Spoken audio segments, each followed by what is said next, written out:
What you're about to watch is not one courtroom clip. It's a full-blown judicial roller coaster. The first part looks calm on the surface. A young defendant, a controlled substance charge, and a shot at deferred adjudication instead of a straight conviction. Sounds simple, right? Not so fast, because even in the easy part of this docket, the judge is doing something a lot of viewers miss, testing whether this young man is just saying the right things, or whether he actually has the maturity, support system, and discipline to survive probation without crashing straight back into court. And trust me, when a judge starts asking about school, family, mental health, and whether probation conditions can realistically be completed, that's not small talk. That's a quiet risk assessment happening in real time. But then the energy shifts hard. The courtroom moves from a manageable plea hearing into a sprawling, high-stakes motion to revoke involving Eric Cantu. And that's where this video really turns. Suddenly, we're dealing with GPS monitoring, probation violations, alleged unscheduled leave,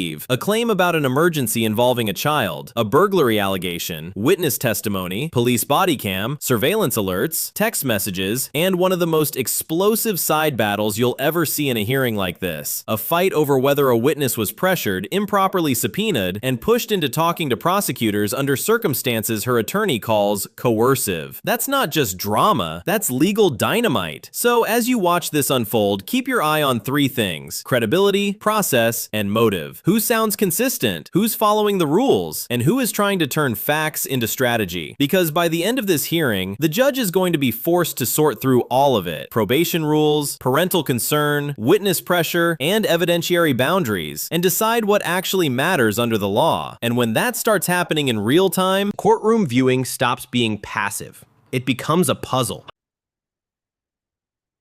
But Bashan, I was looking and looking because I love watching Sunday Love because I'm thinking about going to Japan. And I was like, she's been missing for over a month.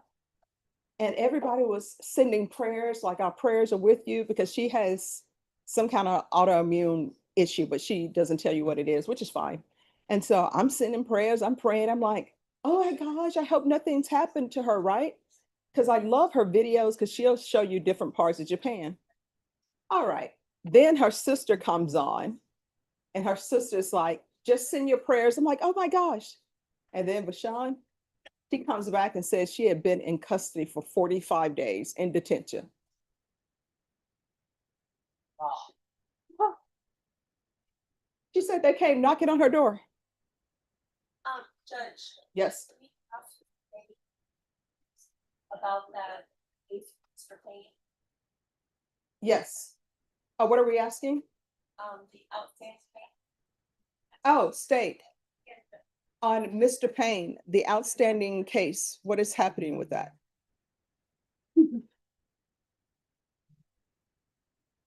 Doesn't he have? With Christine? No, Daryl Payne. They're okay.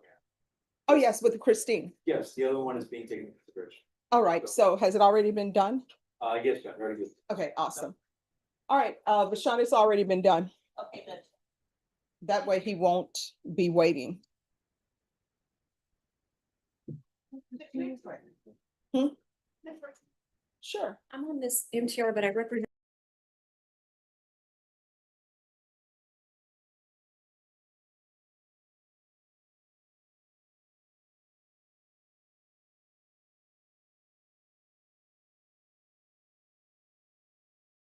Because I'm gonna need to make my objections or whatever.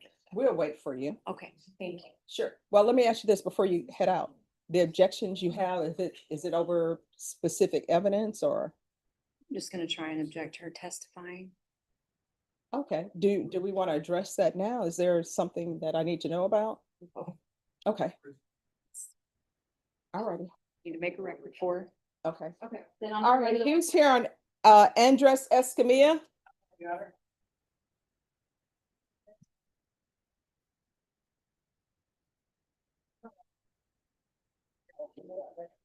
Probation, this is an application. We filled out the data sheet, Young.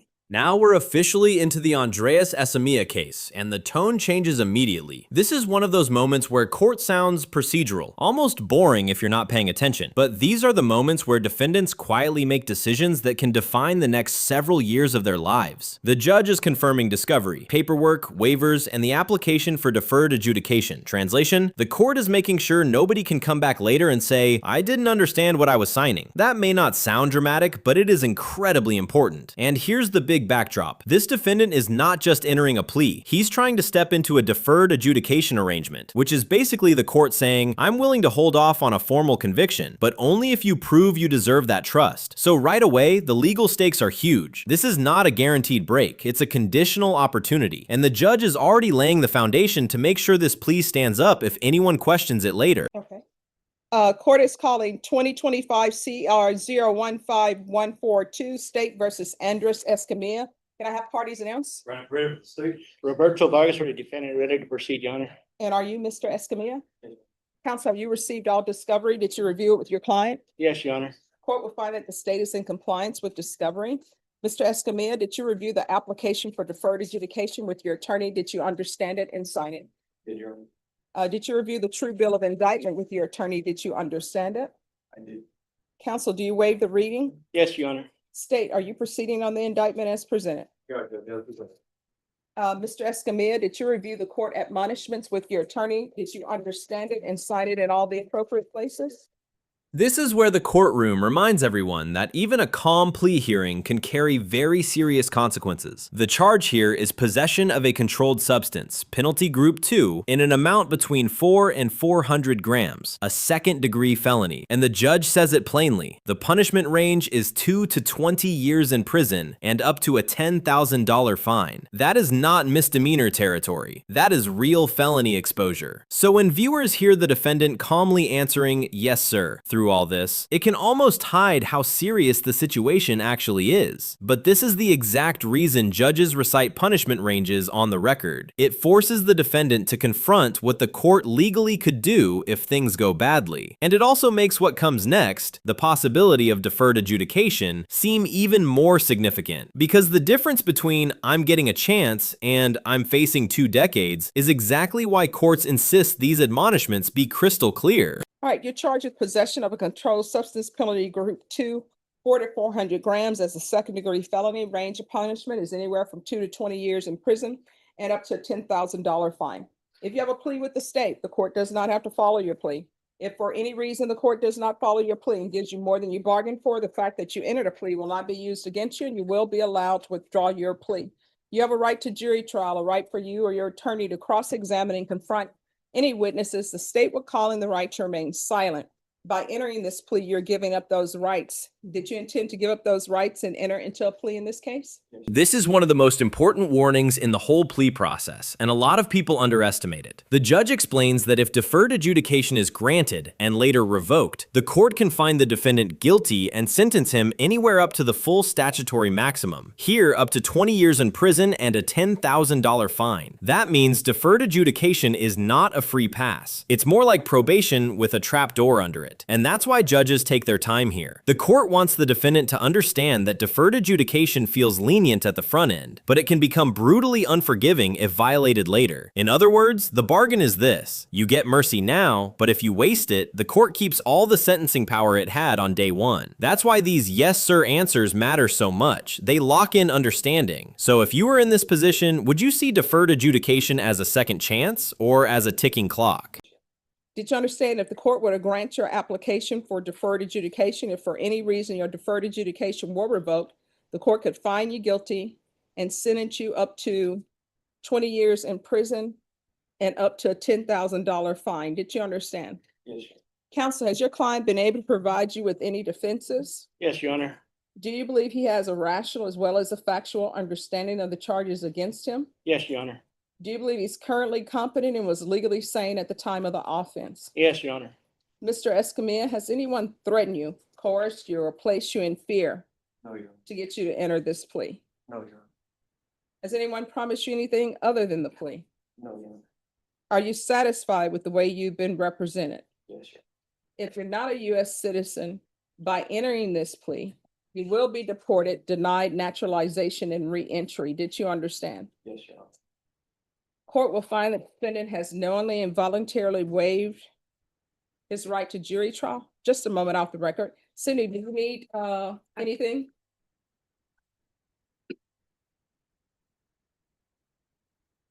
Took a drink.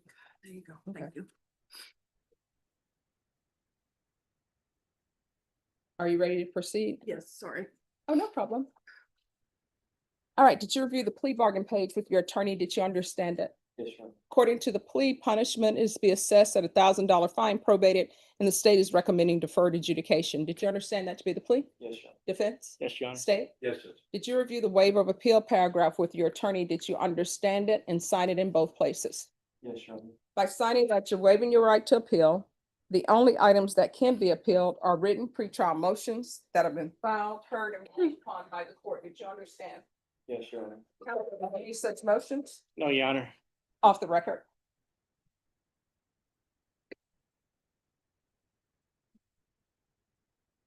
I have one already. Okay. Do you need to, some more water or something? I need my cough medicine, but I'll get it when we're done. Oh, no, go ahead. Oh, it's in the back. It's okay. Go ahead. You sure? I'll get it. Go ahead and get it, Cindy. We'll be okay. All right, just have a seat. Just give us some moment for her to get that.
So, Bashan, any update on the teacher who was shot at school?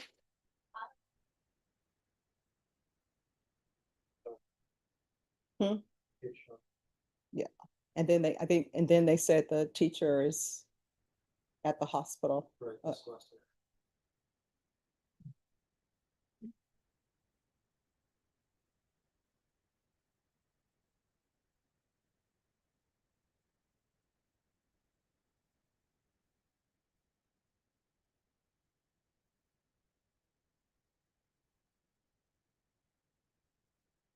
I left my other medicine at home, but I've got this one, so this will work.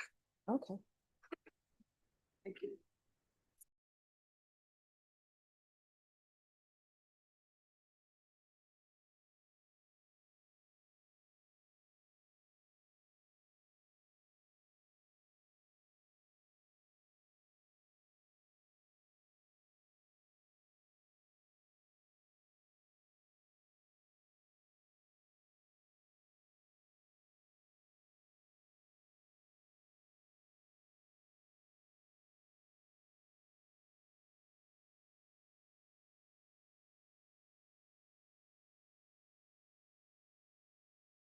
All right, we're back on the record. All right, Mr. Escamilla, did you review the waiver of appeal paragraph with your attorney? Did you understand it and sign it in both places? Yes, Your Honor. And by signing that, you're waiving your right to appeal. The only items that can be appealed are written pretrial motions that have been filed, heard, and ruled upon by the court. Did you understand?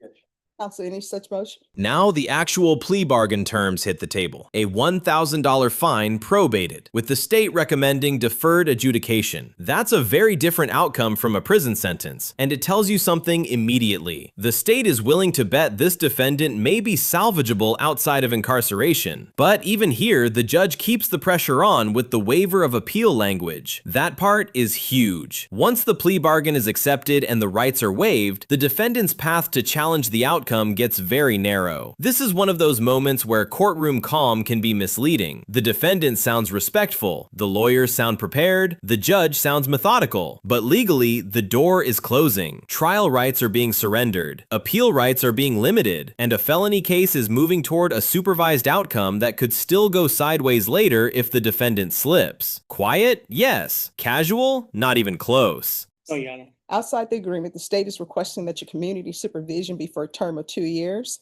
There be a TAP evaluation, 100 hours of community service restitution, the DOEP course, and MRT. Did you understand those were recommendations from the state and the court does not have to follow those recommendations? Yes, Your Then to the offenses charged, how do you plead? Guilty, not guilty, or no contest? Honor. Guilty. State any evidence? There we go. State exhibit number 1, including all of its attachments. No objection, Your Honor. All right, state, you may be excused. Thank you, Judge. Did you review the waiver and stipulations with your attorney? Did you understand it and sign it in all the appropriate places? Again, did you understand you have a right to jury trial, a right for you or your attorney to cross-examine and confront any witnesses the state would call in the right to remain silent?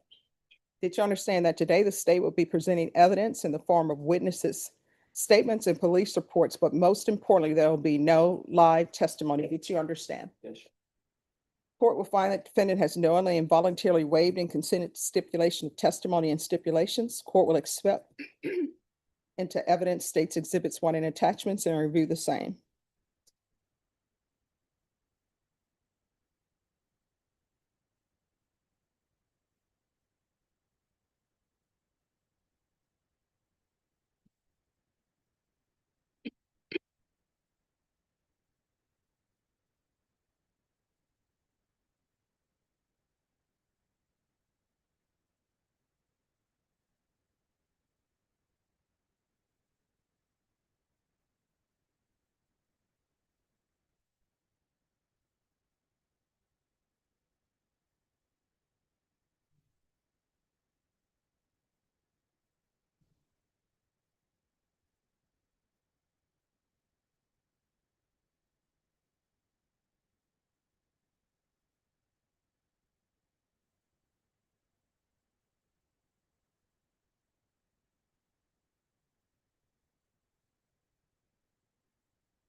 All right, after reviewing states exhibit. Here come the extra recommendations, and this is where deferred adjudication starts looking less like a break and more like a lifestyle overhaul. The state wants 2 years of community supervision, a TAP evaluation, 100 hours of community service, restitution, the DEP course, and MRT. In plain English, this is the court system saying, if we're gonna keep you out of prison, you're gonna be busy proving that was the right call. And notice how the judge makes sure the defendant understands the court does not have to follow these recommendations. That matters because even in a plea bargain, sentencing details can still shift. This isn't a vending machine transaction where everybody drops in paperwork and gets a guaranteed result. The judge still decides whether the proposed plan makes sense. So now the big question becomes, is this defendant just pleading guilty to avoid prison? Or does he actually seem like somebody who can handle structure, reporting, evaluations, and accountability without falling apart? It's 1 and attachments. The court will find there's sufficient evidence to find you guilty. Court will defer finding of guilt as you've applied for deferred adjudication. Are we proceeding with sentencing? Respectfully ask, Your Honor. All right, anything you wish to say on behalf of your client? Your Honor, my client's a young man. 30 days ago, we came in, a plea offer was made, but we decided to reset it 30 days because my client wanted to make sure he stopped using and make sure that he can come back with either a negative UA or a very low baseline, and also to show that he's capable of handling probation and handling what's necessary. His mother is here today to support him, so he does have the family support. The court finds enough evidence to find him guilty, but then defers the finding of guilt because he applied for deferred adjudication. That's the legal pivot point. This is the moment where the system says, you're not walking away clean, but we're not locking in the full conviction today either. It's a controlled pause, a high stakes maybe, and that makes the next part extremely important: sentencing terms and supervision conditions. Because once the judge chooses deferred adjudication, the focus shifts from did he do it to can he be trusted not to ruin this opportunity. That's why smart viewers pay close attention to the judge's questions after the legal finding. Those follow-up questions often tell you more about the real outcome than the plea itself. Is this court preparing to punish, supervise, or actually invest in rehabilitation? We're about to find out. Having spoken to my client, I believe he'll do okay. He'll do right. How old are you? 20. All right. Do you have any criminal history? No. All right, let's go off the record.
Your consideration.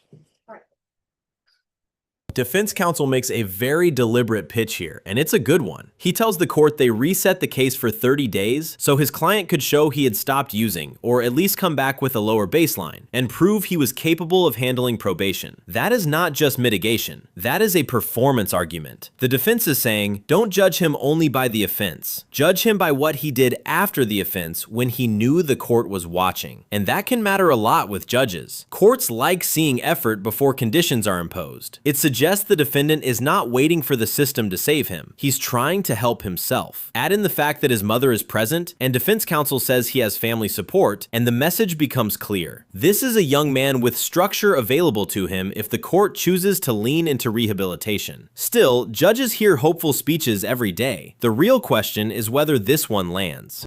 All right, so what are you doing with your life? I'm currently a full-time student at St. Philip's College for auto body.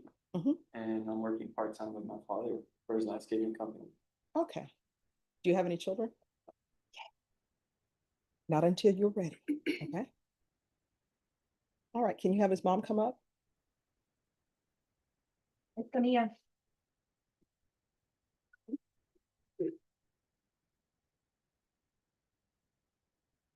Hello. Hi. How are you?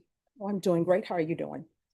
So this is what's going to happen. I'm going to give him probation, but I like to give conditions that make sense that he's going to be able to complete. Okay. So is there anything that you feel that he needs that I should do? Anything maybe with drug substance abuse related? Other than that, this has always been an academic student in high school, and continuing his education, but I feel that maybe sometimes there might be some type of, he feels he has to smoke for anxiety. Okay. So we never got to do counseling or anything like that for that type. So if there's some type of support there. Have you, do you have health insurance for him or no? Not, and that's Um, ongoing. So what I can do is Now the judge steps out of pure legal mode and into something much more revealing, practical supervision mode. What are you doing with your life? That question may sound simple, but it's one of the most important ones a judge can ask. The answer tells the court whether this defendant has anchors, school, work, family, routine, or whether he's drifting. And here, the answer helps him. He says he's a full-time student in auto body at St. Philip's College and working part-time with his father. That's strong probation language. Courts like goals. Courts like structure. Courts like people who already have something to lose. And when the judge follows up about children, you can feel the court testing maturity and direction, not just facts. This is the part of the hearing where the judge is trying to build a supervision plan around a real person instead of just handing down boilerplate conditions. That usually means the court is looking for a way to make probation work, not just a way to sound tough. Is I can have probation do a mental health evaluation so we can figure out what's going on, because sometimes, I'm not a medical doctor, but sometimes it's a matter of either people needing to be on medication for mental health or either needing classes so they can move in the right directions. So we can see what's going on with that, okay? Anything else? And if there's nothing, that's okay. So how's he doing in school? He's doing great. He got all A's. Oh, that's He awesome. likes to actively stay busy. Like that's never been the issue. I'm diagnosed ADHD and anxiety, so I think our struggles stem mostly from there. Okay. All right. So we're going to see what we can do for him, okay? You're welcome. This exchange with the mother is one of the most human moments in the whole first half of the docket. The judge doesn't just ask whether Andreas is a good kid, the judge asks what he actually needs. And mom gives a nuanced answer. He's academically strong, he keeps busy, but there may be some anxiety underneath the marijuana use, and they never really got him counseling or support for it. That is incredibly important because it shifts the case from drug use equals bad choice to there may be untreated mental health issues driving the behavior, and the judge responds in a way that viewers should notice. Instead of moralizing, the court talks about a mental health evaluation and figuring out whether the issue is medication, counseling, classes, or some other form of support. That's not leniency for the sake of it. That's targeted supervision. It's the court saying, if we're going to intervene, let's intervene intelligently. Honestly, that's the kind of judging people don't always see coming. All right. So there's going to be $1,000 fine. That's going to be probated, 2 years deferred adjudication. If you complete everything early, I'll let you off early. Okay? There's going to be regular reporting. Probation, I'm going to say Zoom or in person, but could you work with his school schedule? All right. There's to be regular UAs. Tell them to test for levels. You're going to have to, it's going to be 100 hours of community service restitution. How many hours do you do in school? It's 1 to 9, 1 p.m. to 9 p.m. Monday to Thursday. All right. All right. If he provides proof of enrollment in college, are they college courses? Or are they doing some sort of trade school? It's a trade school. All right. If he provides proof of enrollment in the trade school, then his community service hours will be deemed satisfied. There's going to be field visits 1 time per month for 3 months. Probation, if you can do referral, either the Center for Health Care Services or make evaluation out of custody. And we'll start with the DOEP course. Probation, is there anything else that's required? Is that enrollment enough for your employment? As his mother told me, he has straight A's. So if he provides you documentation that he's enrolled and that he's receiving grades, then the community service hours will be deemed satisfied. All right, is there anything else you need from the court to be successful? No. All right, did you review the document entitled Trial Court Certification of Defendant's Rights to Appeal with your attorney? Did you understand it and sign it? Yes, Sharon. Right, because it's plea bargain agreement, because I followed your plea bargain agreement, and because you waive your right to appeal, you do not have the court's permission to appeal. Do you understand? All right, we can go off the record. Here's the thing. In this court, Here comes the structure of the sentence, and it's a very deliberate one. The judge gives 2 years deferred adjudication, a $1,000 fine probated, regular reporting, regular UAs, community service, restitution, field visits, and evaluations. But then the court does something smart. It starts tailoring the conditions to this defendant's actual life. The judge asks probation to work with his school schedule, and even says that if he proves enrollment in trade school, the 100 hours of community service will be deemed satisfied. That is a big deal. The court is basically choosing productivity over busy work. Instead of saying, I don't care, just do the hours, the judge says, if you are seriously pursuing education, I'm going to count that as constructive. That's not softness, that's strategy. It turns probation into a ladder instead of just a leash. And from a retention standpoint, this is the exact kind of moment that makes viewers think, okay, this judge isn't just punishing, this judge is building a plan. you need to stay in contact with probation. If there's something you don't understand that probation is asking of you, talk to probation. Whatever you do, do not disappear, do not stop reporting. If you think you're gonna use, pick up the phone, call probation. Hey, I think I'm gonna use, and then guess what? Probation is gonna give you classes to take or tell you where to go to address that. But do not disappear, because then what will end up happening is a motion to revoke will be filed. You understand? I understand. And you're on deferred adjudication, so if a motion to revoke is filed, you're looking at potentially 20 years in the prison, okay? All right, good luck to you. And thank you for dressing appropriately for court. You're welcome. May I be excused, Your Honor? Yes, Thank you, Judge. who else is ready? They're sending them in right now, just in just one.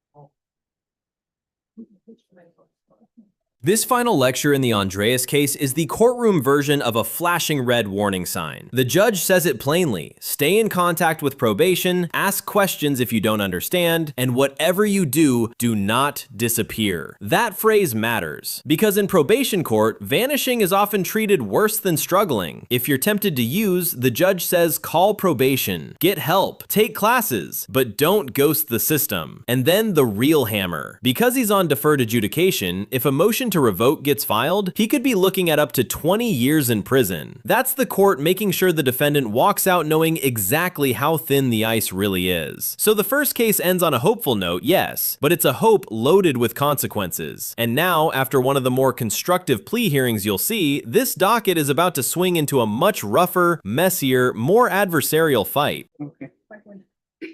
All right, Ojeda, what's happening with Ojeda? Judge, we just got a plea offer today. I think he's going to, come on. Understanding is he doesn't like it, but he's going to accept it. But I know you're getting ready to start a hearing, so I don't know if you want to bring us back later this week or. Oh, sure.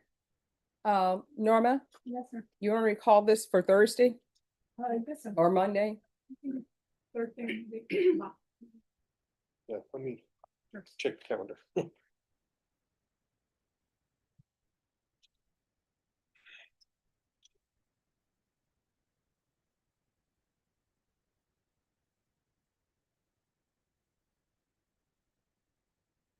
Thursday, so. Second of the sixth. Oh, what date? The second? All righty. I'm looking. Oh, he's still looking. Hold on, Judge, sorry. He was asking me what day it was. Second of the sixth.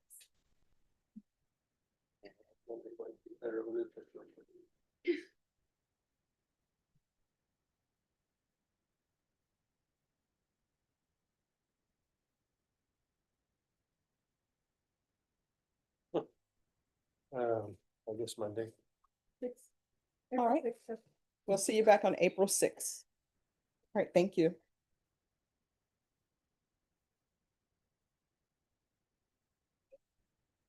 All right, Dennis Johnson, what's happening with Dennis Johnson?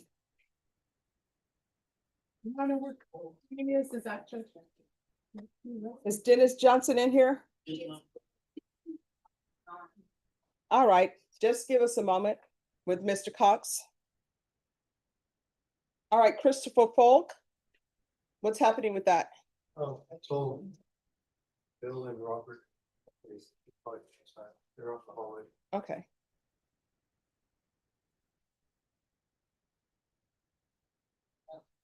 Hi, Mr. Porter, Mr. Davidson, what's happening with your client?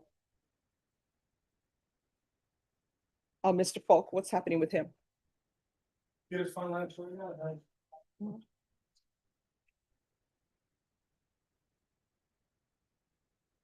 Now we're in that classic courtroom transition zone where the docket starts bouncing between different cases, reset discussions, plea logistics, and scheduling issues. To casual viewers, this may feel like filler. It's not. This is how real criminal court actually breathes. Cases don't arrive in neat dramatic packages one by one. They overlap, they stall, they reset, and they get worked around the realities of calendars, negotiations, and witness availability. And from a storytelling standpoint, this matters because it raises tension before the Eric Cantu hearing really explodes. You can feel the courtroom getting busier, looser, and more improvisational. Lawyers are juggling cases, the judge is triaging, trial settings are moving, plea offers are still floating. All of that matters because when the serious contested hearing starts, it's happening in the middle of a live, crowded docket, not in some isolated TV courtroom bubble. Real court has traffic, and that traffic changes the energy.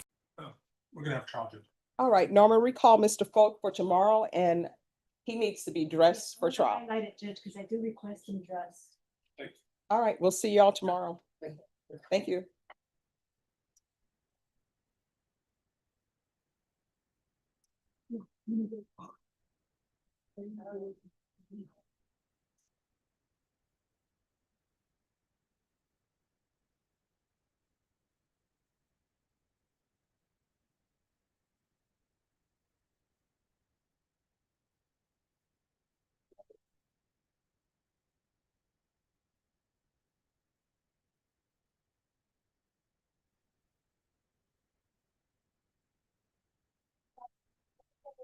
Last case, violent case. Yes.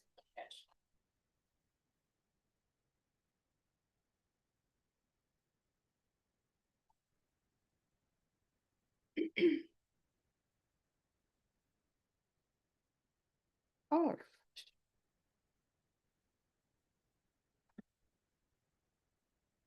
All right, Norma, have you seen Mr. Otero? Yes, he came in and he talked to Lotta to see if his client was here right before dinner. He said he was gonna reach both. All right, can you make an announcement in the hallway for Morris Harvey Thompson Jr.? There he is, Judge. Oh, he's here. Okay. We'll wait for Mr. Thompson. I'm sorry, Norma, Yes, sir. can you call Mr. Otero and let him know his client is here?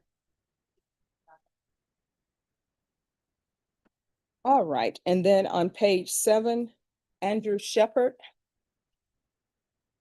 Mr. Gatto wants to know if his client's on Zoom by any chance. No, he's not.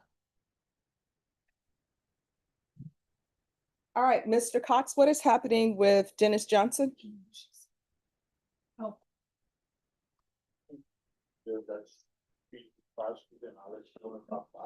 All right, thank you. Mr. Cox. Same here. You and I are talking without speaking, but what are we gonna do? Now people are talking about retirement. So I'm just like, just don't even want to watch anymore. You can't. Yes, on your client, Ms. Abrams told me that they don't have an opening.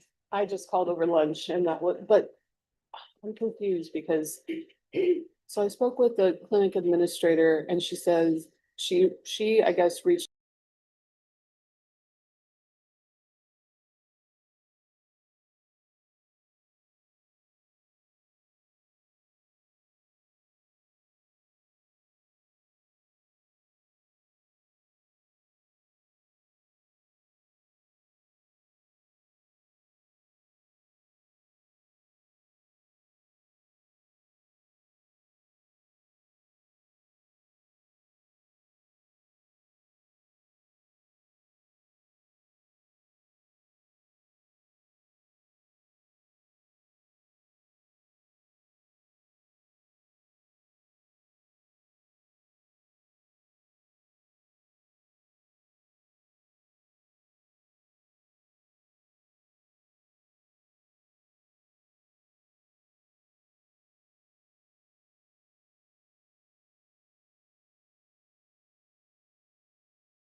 All right, anyone else ready? All right, could I see the documents on Eric Cantu?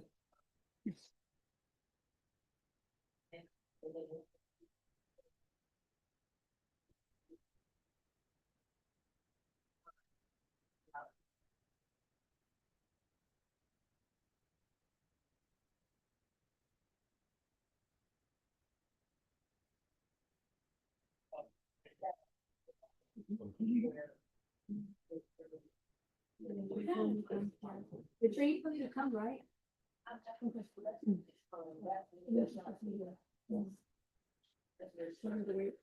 It's too late, your train is coming. All right, who's on Cantu?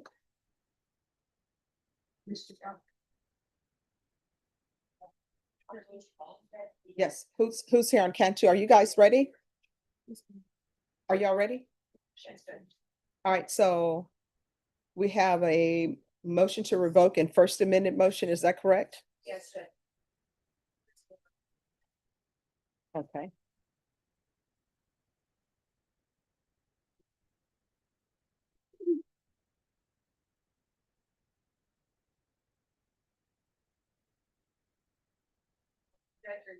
I have a First Amendment, but I have it for the through 7 cause number, but I don't have it for the 3-8 cause number. Sorry, just let me get there for you.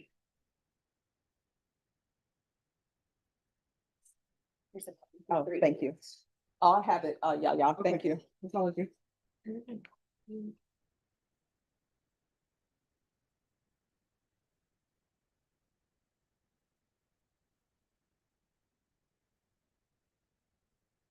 This quick exchange about Christopher Folk going to trial tomorrow may seem tiny, but it tells you a lot about the judge's style. He needs to be dressed for trial. That's not just about clothing. That's about readiness, respect, and control. Judges care about whether people appear prepared because it signals whether they take the process seriously. Courtroom credibility doesn't just come from testimony. It comes from posture, presentation, and whether you look like you knew today mattered. Also, moments like this help set up the contrast for what's coming. In one case, the court is efficiently managing trial posture. In the next major matter, everything is going to get murky. Objections, subpoena fights, witness rights, hearsay battles, GPS data, and allegations of coercion. So this little procedural beat works like a breath before the storm. Because once the Eric Cantu matter really starts rolling, the courtroom is not going to feel routine again for a long time.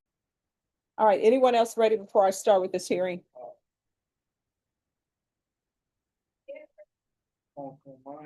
Yes. We haven't resolved our differences. All right, let me see. I believe he's set for trial. Yes, ma'am.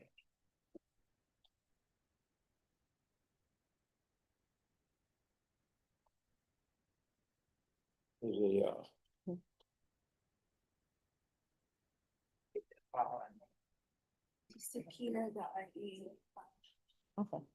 All right, so it'll be recalled for trial for tomorrow. There's one person ahead of you.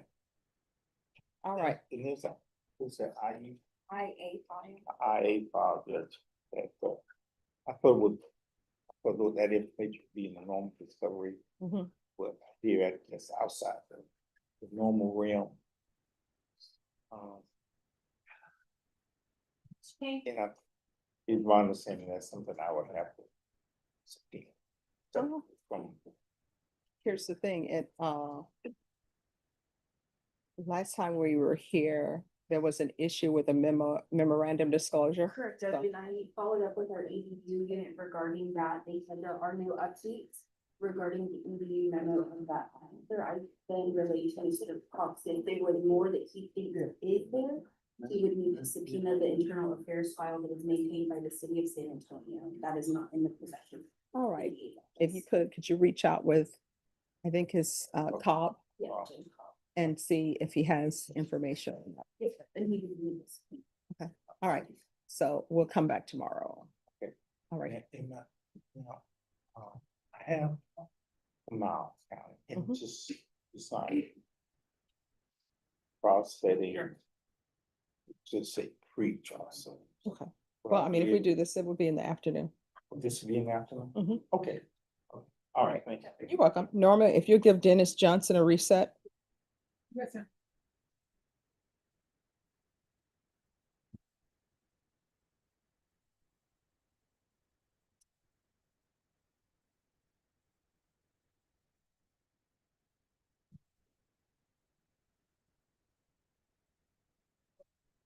Whew.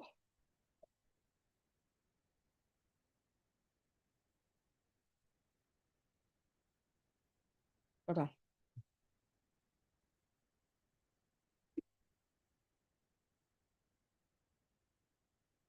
Oh, where did Mr. Bunk go to? Okay.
All right. So before we go on the record, it's my understanding that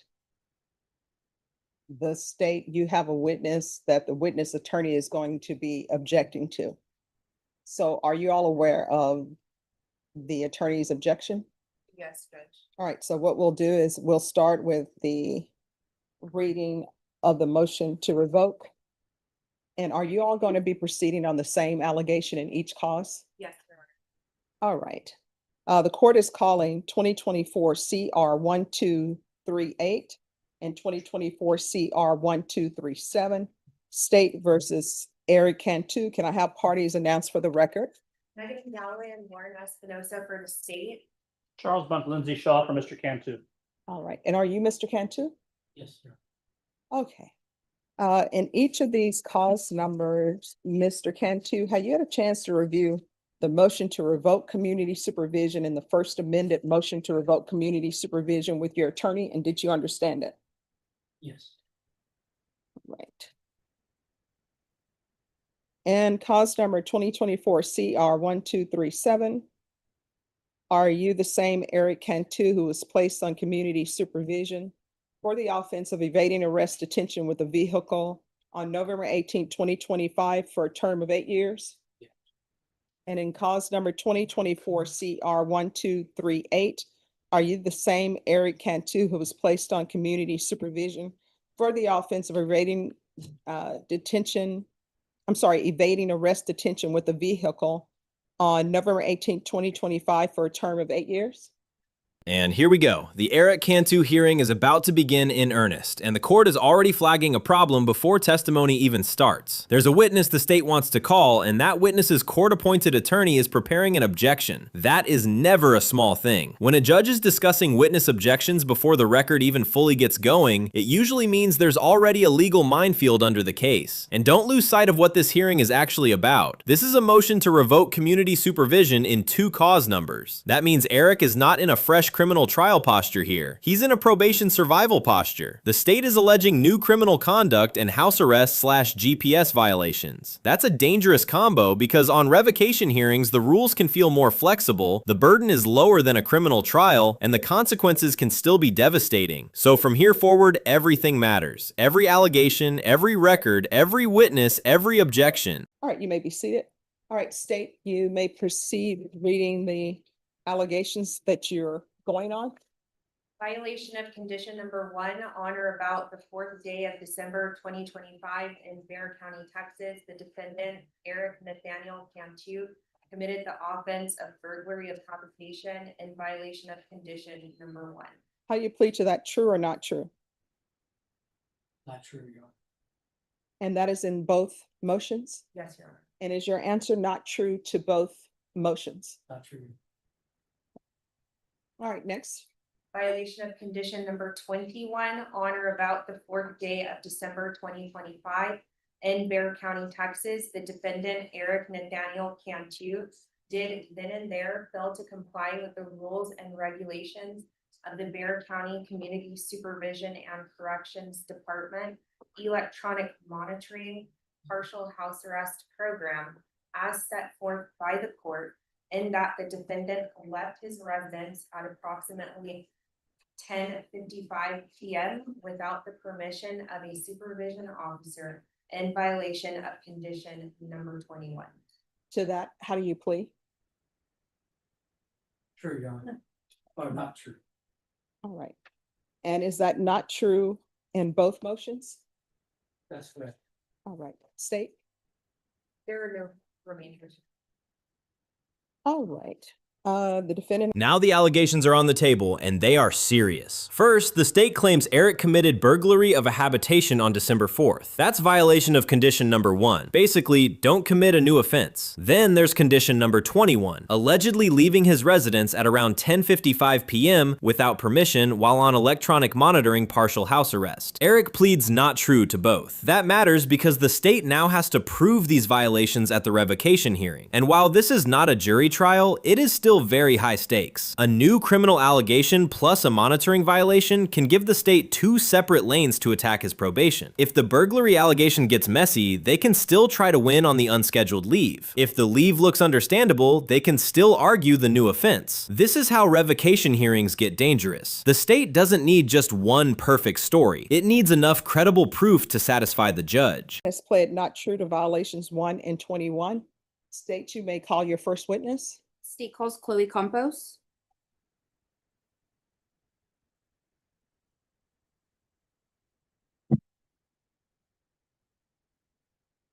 All right, we'll take a seat here, please.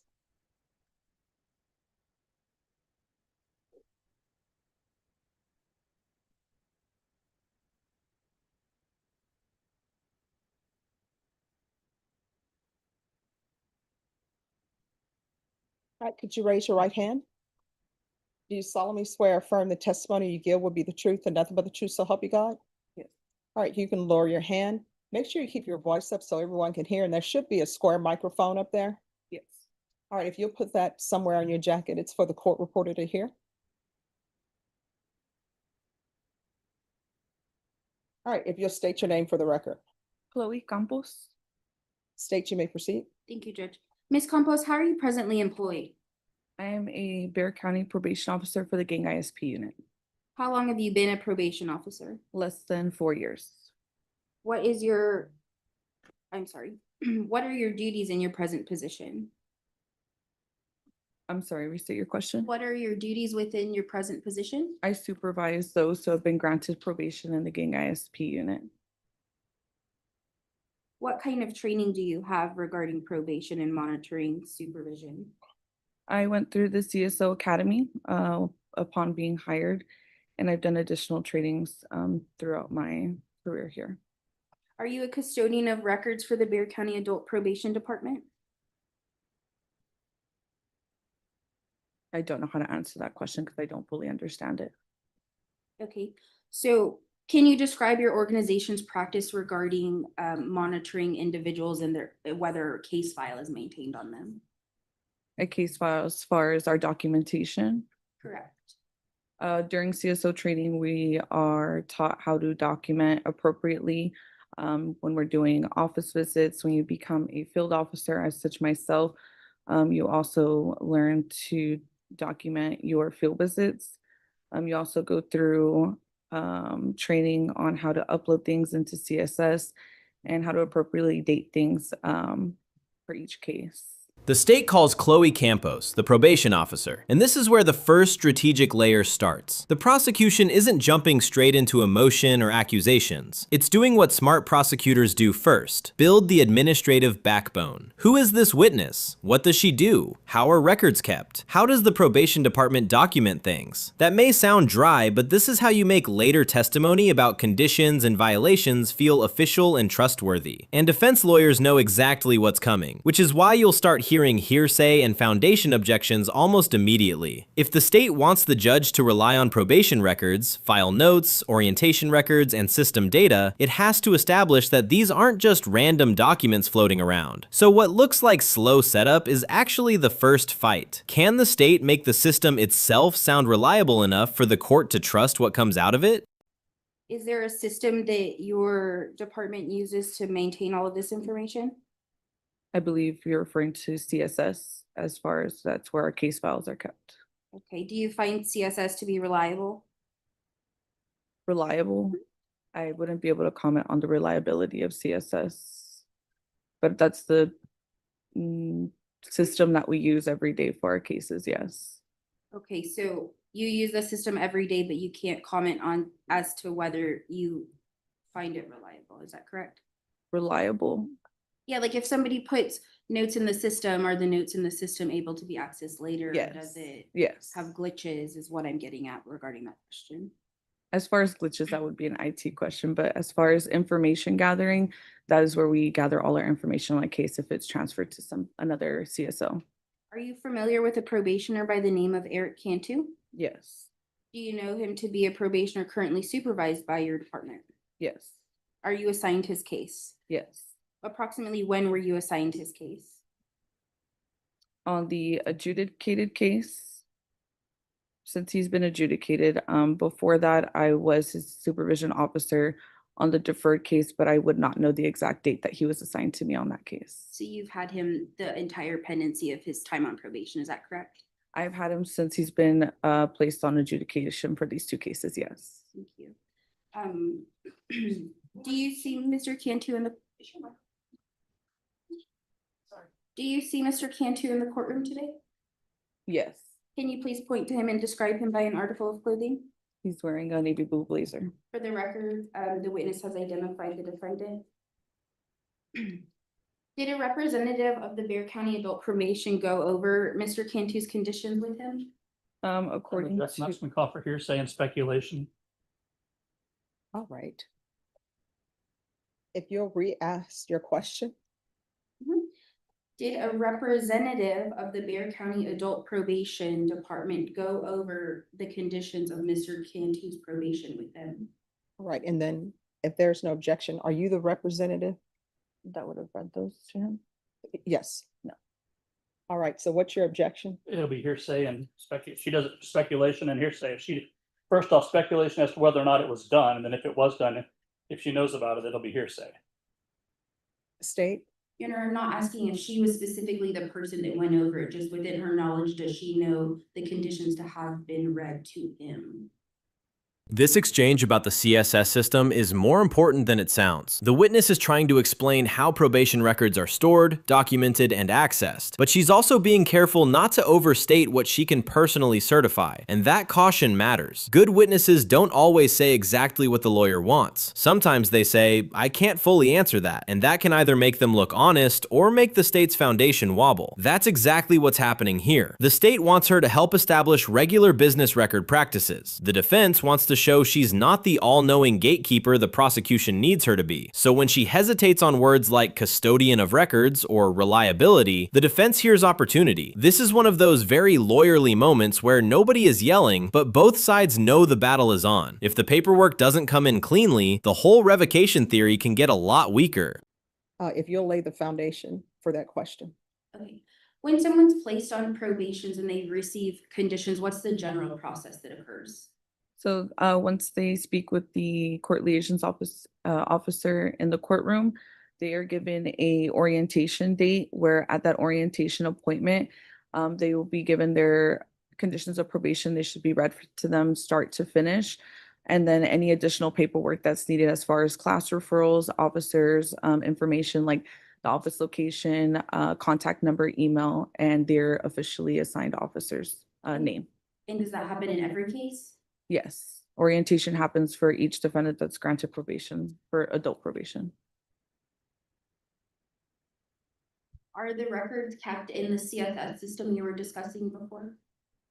The records of attendance to orientation? Yes. Yes, in.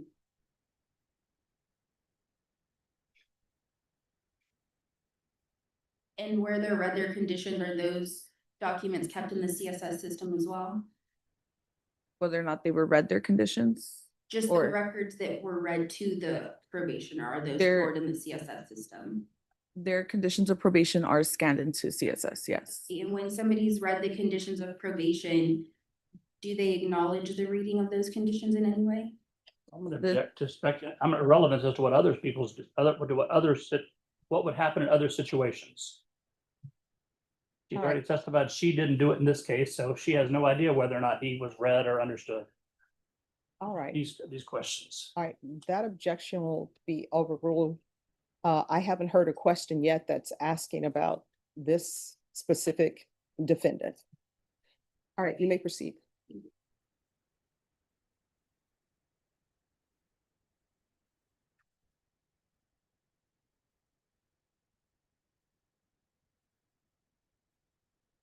Did you review the file on Mr. Cantu in the CSS system? I'm sorry, I didn't, what, Did you review the file?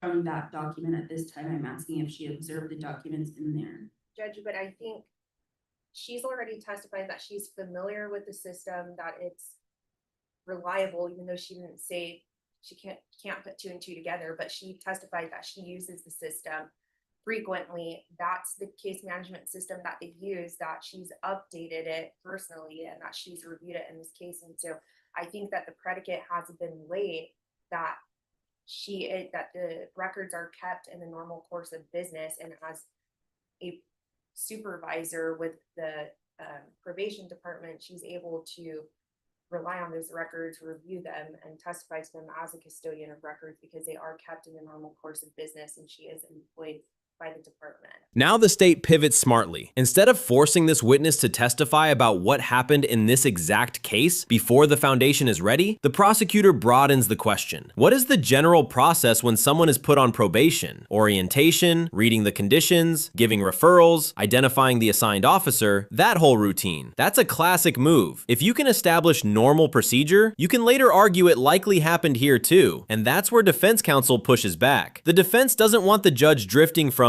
general practice into, therefore Eric definitely understood every condition. That leap is exactly what lawyers fight over. General routine is one thing. Actual proof in this case is another. So if you're watching closely, this isn't just a boring tutorial about probation orientation. It's the prosecution laying railroad tracks toward a conclusion. Eric knew the rules. The defense is trying to pull up those tracks before the train gets there. All right, defense, do you have any response or would you like to take the witness on board here? oh, I'll just object.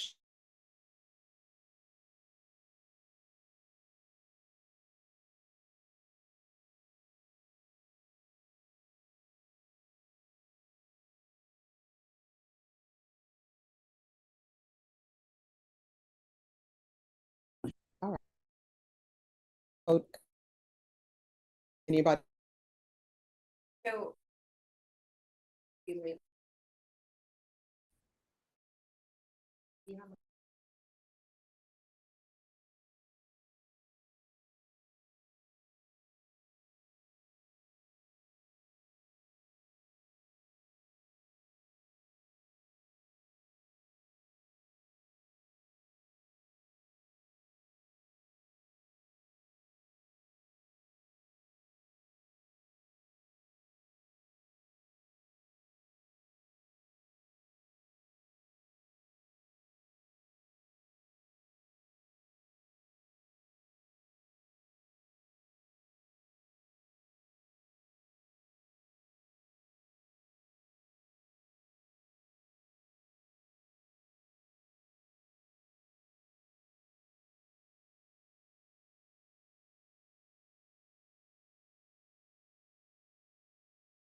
from the document? It is the condition of being placed on the GPS device. Okay, now regarding Mr. Cantu's condition of GPS, is that a condition that existed at the time he was adjudicated in this case? Yes. What is condition number 1? To neither commit nor be convicted of any offense against the laws of the state of Texas or any other state of any other state or of the United States of America. And is that a condition that existed under his terms of probation at the time he was adjudicated? Yes.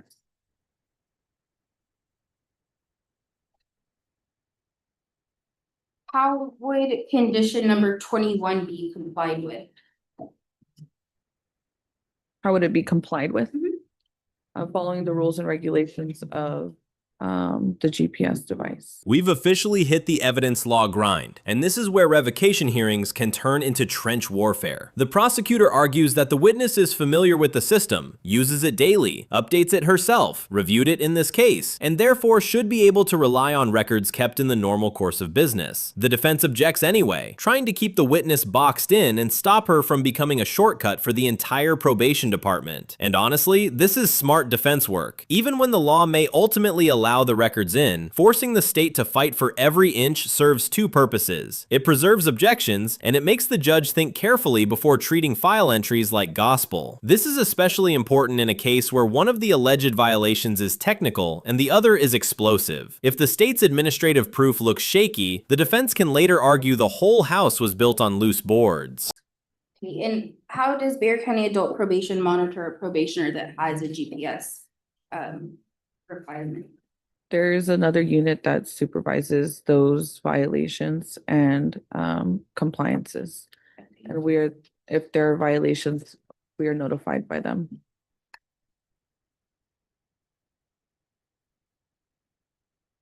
I pass the witness, Your Honor.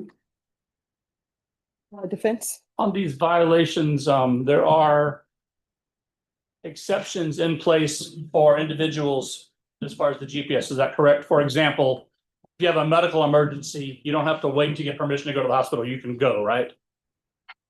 As far as if there's any documentation that he signed with the rules and regulations, I don't have a copy You of don't that. know. Would it surprise you to learn that someone on GPS has permission to deal with a medical emergency for themselves or a family member without first getting consent or permission, excuse me? Objection, Your Honor, lack of personal knowledge. Well, she knows about everything else. All right, so everyone, I'm just gonna listen to objections, then I'm gonna make my ruling. So if you all will give me your objections and I'll make a ruling. So your objection is? Lack of personal knowledge. All right, and that objection will be overruled. You can answer the question if you can. Would it surprise you to know that? I'm not here to state any opinion, so I would not That be able to answer that. That's all I have. All right, any other questions for? Now we get to the actual conditions, and the witness lays them out plainly. Condition number 1, do not commit a new offense. Condition number 21, comply with the rules and regulations of the GPS requirement. That second one is key because it turns the GPS monitoring from mere background into an actual probation condition with legal teeth. And then comes a subtle but important point. This probation officer says another unit specifically handles the GPS side, and probation gets notified if there are violations. That matters because it means this witness is not the direct GPS operator. She's the receiving officer in the information chain. That can cut both ways. For the state, it's enough to show how the departments interact. For the defense, it opens the door to questions about personal knowledge, exceptions, and whether someone further down the chain actually understood what happened before calling it a violation. For this witness? Not from the state, Your Honor. She's excused. All right. Is she excused or subject for recall? We better keep her by just in case. All right, you're not excused. Just make sure you remain in case either party wishes to call you back. Do I give it to you, Judge? If you'll give it to the court reporter. And if you remove the square box, please. That is on your lapel. Oh.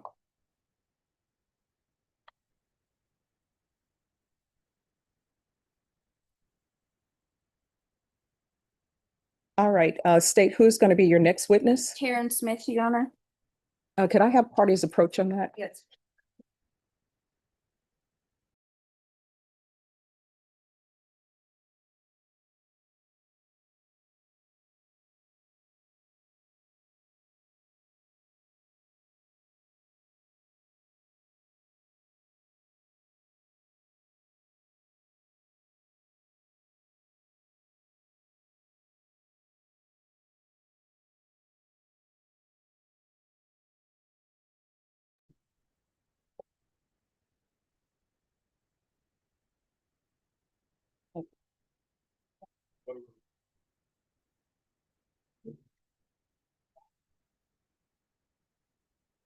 Hello, good afternoon.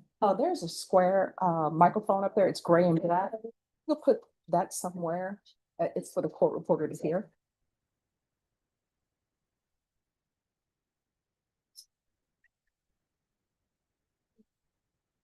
All right, could you raise your right hand for me, please? Do you solemnly swear or affirm the testimony you give will be the truth and nothing but the truth, so help you God? I do. All right, you can lower your hand. Make sure you keep your voice up so everyone can hear. Yes. And you can adjust that microphone however you wish. It's for volume too. Yes, ma'am.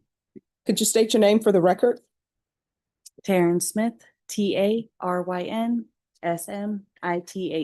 All right, state, you may proceed. Defense counsel does something clever on cross. He immediately asks about exceptions, medical emergencies, family emergencies, the possibility that not every unscheduled leave is automatically a willful violation. That's huge because it reframes the GPS rule from left the house equals violation to left the house without a qualifying reason equals violation. That distinction is everything. And watch the witness carefully here. She doesn't give the defense a full concession, but she also doesn't slam the door shut either. She doesn't have every rule sheet in front of her, and she resists making big interpretive statements. That restraint helps her credibility, but it also gives the defense breathing room. Because if the state's first witness can't fully explain the emergency exceptions, that sets up the next phase perfectly. The defense wants the judge thinking, maybe this wasn't simply disobedience, maybe context matters. Thank you, Judge. How are you presently employed, Ms. Smith? I'm a deputy for the Bexar County Sheriff's Office in the detention division in the GPS unit. How long have you been employed in the GPS unit? A year and 6 months. What have been your duties over the past year and 6 months? Our duties are to maintain security of the building, and then mine extend to the community as we put GPS monitors on inmates.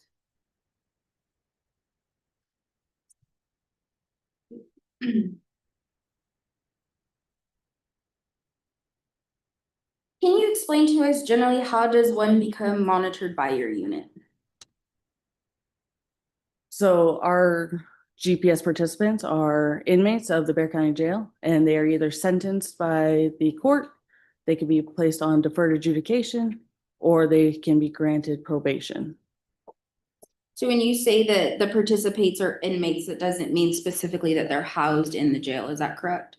Correct. Our unit deploys them on a GPS monitor that goes around their ankle, and they are let out into the community to hopefully serve out their time, their sentence, and be community residents and participate in hopefully work-related programs, or they can do their probation out there, whether in those conditions, and solve those conditions for probation.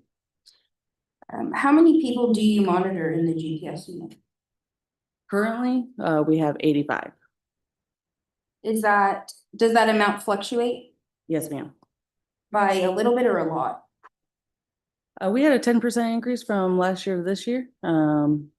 It really fluctuates between the judges. It's kind of like bringing or intaking inmates and releasing inmates, just as the jail flows. So it doesn't vary drastically. It's about 70 to 80 on any particular day. What is the process by which these individuals are monitored? By an ankle monitor. We have a third-party system called Sentinel DNA, and that dashboard is provided by that third party. And then we, as deputies, monitor that dashboard of their movements and what they do. How does that system DNA work?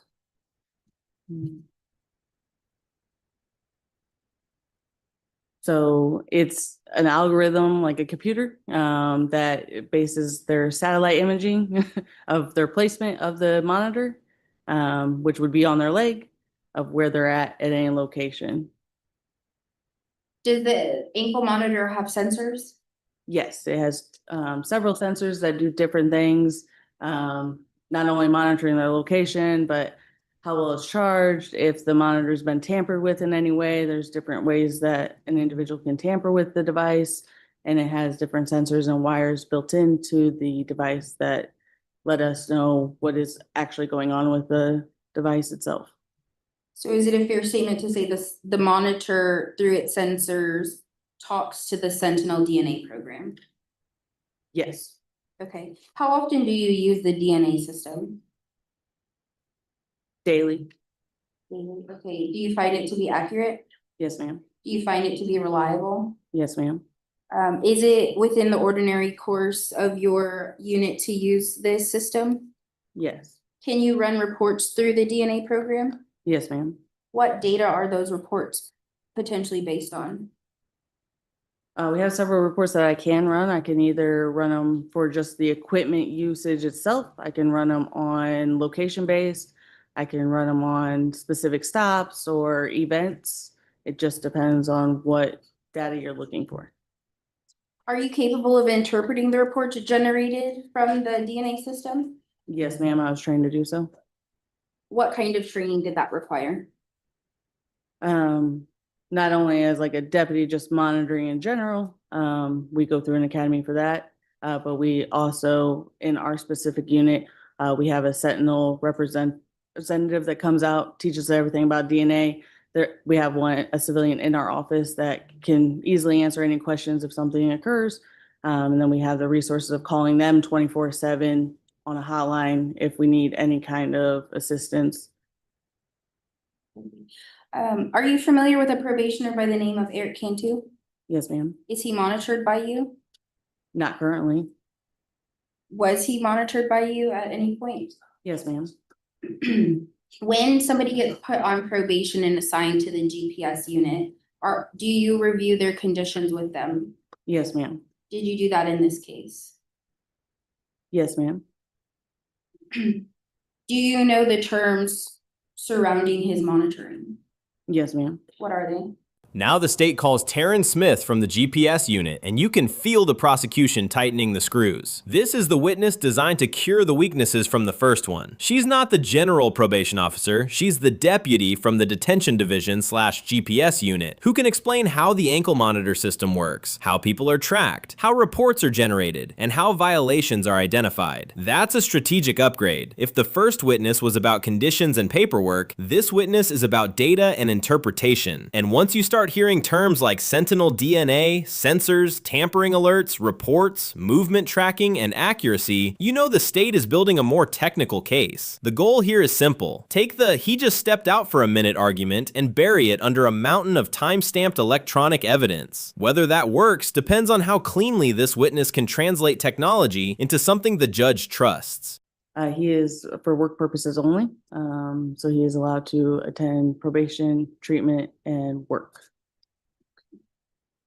Explain the process that somebody would request approved leave. In general? Yes, ma'am. So we go over our own terms and conditions as a GPS unit. We have a contract that they also sign.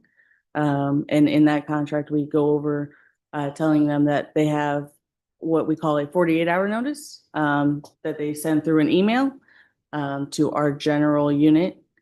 They get access to that email, and we tell them that they just need to put the location that they're going, the address of that location, what time frame they're going to go to there, and why. We generally answer within that 48-hour notice of yes, you're allowed to go, or no, you're not allowed to go, and it's generally against their court directive. And we specify that to them. Or maybe they missed a step, they didn't put the address, so we'll ask them, can you provide an address? But then we approve or deny it depending on what their ask is.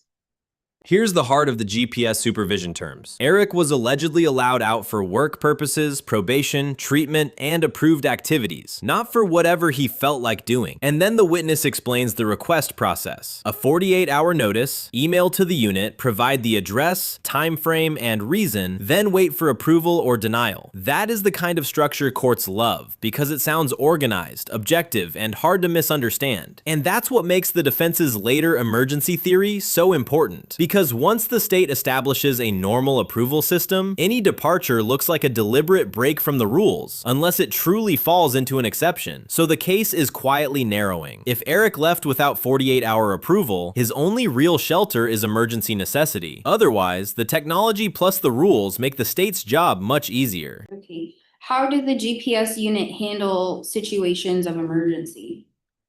So we classify an emergency as a life-threatening event.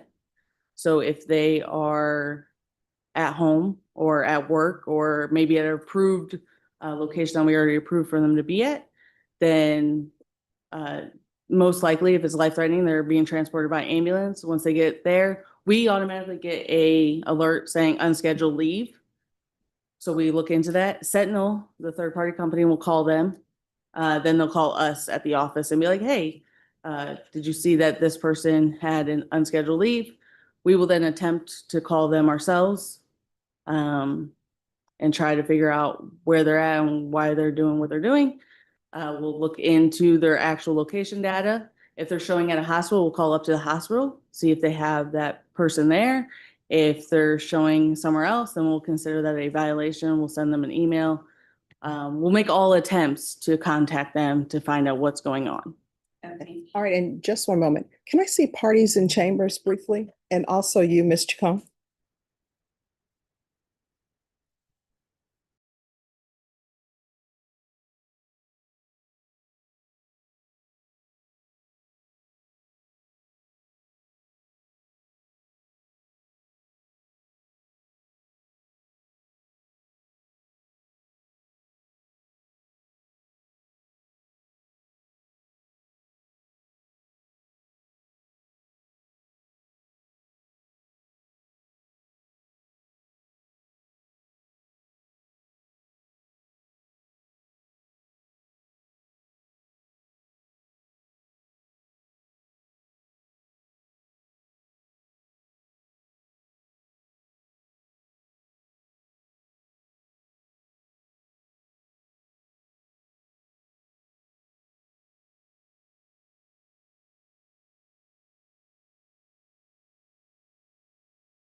All right, so state you may continue. Thank you, Judge. Ms.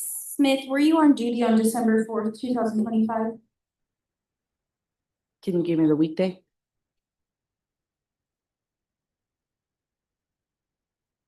This is a Thursday.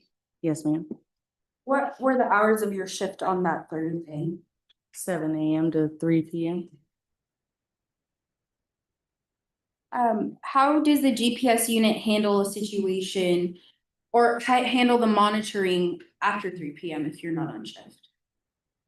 So we do have on-call officers at that time, and then we also have that third-party sentinel that is monitoring and observing the data 24/7.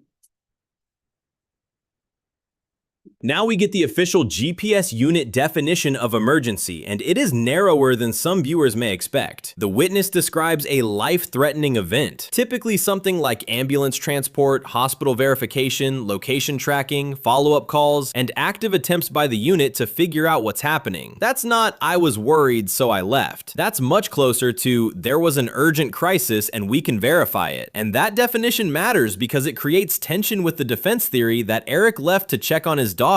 For many parents watching, that sounds instinctively reasonable. For a GPS unit operating under formal rules, the question becomes, was it truly an emergency? Was it verifiable? And did he do what he reasonably could to notify the proper people? That gap between human instinct and institutional procedure is exactly where this hearing is going to live for the next hour. To your knowledge, did Mr. Cantu have an unapproved leave on or about December 4th? Object, that calls for hearsay. Response? Your Honor, I'll move on. I have something else. May I approach? Yes.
Your Honor, at this time, state would move to admit into evidence would have been marked as State's Exhibit 2 through 5 under Texas Rules of Evidence 8036 and 90210. No Okay. objection. This hearsay objection is telling. The prosecutor tries to ask whether Eric had an unapproved leave on December 4th, and defense immediately objects because this witness's knowledge seems to depend on system information, notes, and perhaps what others saw after hours. That objection forces the state to regroup, and that regroup matters because it shows the defense is not going to let this case become computer says guilty. From a strategy standpoint, this is great lawyering on both sides. The state realizes it needs the documents themselves and not just summary conclusions. The defense is making the prosecution earn every factual leap. That may slow the pace, but it also makes the eventual exhibits and reports more dramatic when they finally come in. Because once the data itself is admitted, the courtroom gets to stop arguing about whether the witness can talk about it and start arguing about what it proves. All right, State's Exhibits 2 through 5 is admitted without objection. Thank you.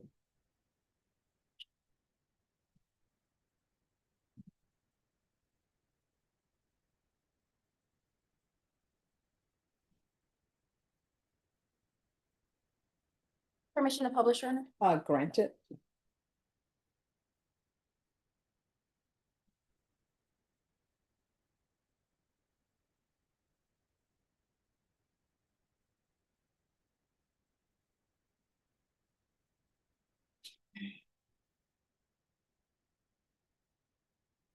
Okay, Ms. Smith, are you familiar with an individual activity report?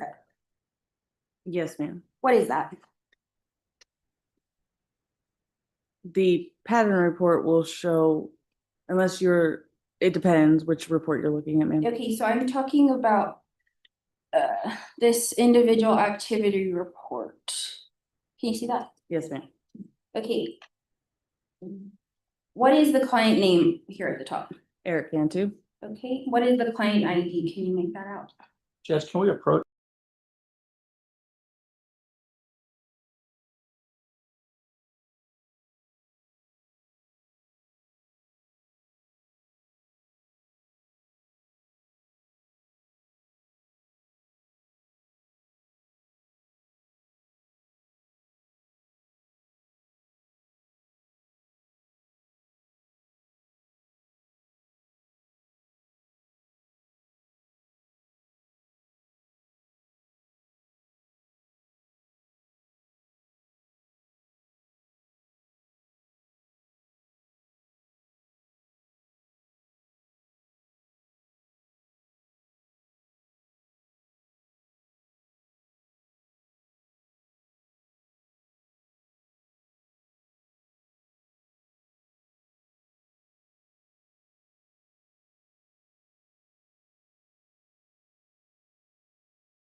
Are they unique to each participant? Yes, ma'am.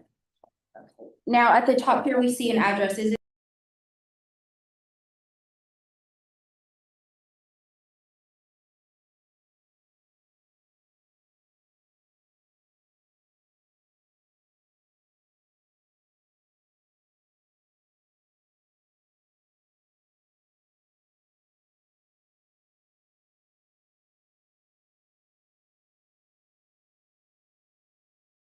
page 3?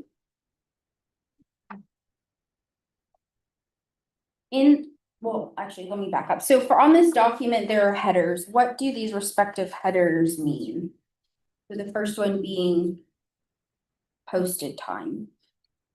That's gonna be the time that an event occurred and was put onto our notes in the DNA database. And what is the event time? The time that the GPS actually gave that data to the algorithm for the dashboard. Okay, and then the event is what? It could be many different things of what the monitor was doing at that time, if the subject did something to the monitor, whatever the event was, everything has a actual name to it, a layman name. And then the comments column is what? Is gonna either be a comment inserted by myself, an automatic one that the system produces, or a comment entered in by a Sentinel employee. And I want to direct your attention to page 3. Can you please tell me the date and time that the pen is pointed at? December 4th of 2025, 10:59 and 48 seconds. And there it is. States Exhibits 2 through 5 come in without objection.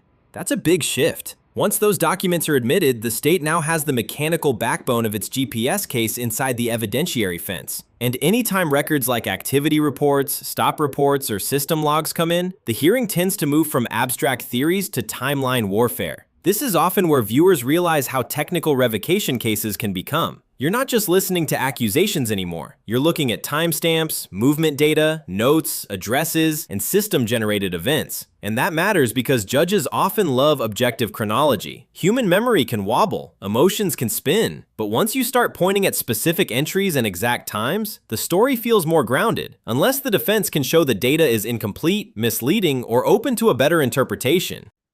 Okay, and what is the event listed in that same column? That's gonna be an unapproved leave. So the monitor has left its zone. It is no longer located where it should intended to be.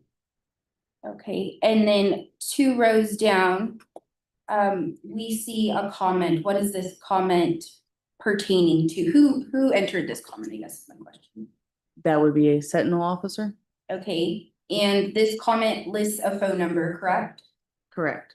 Do you know whose phone number this?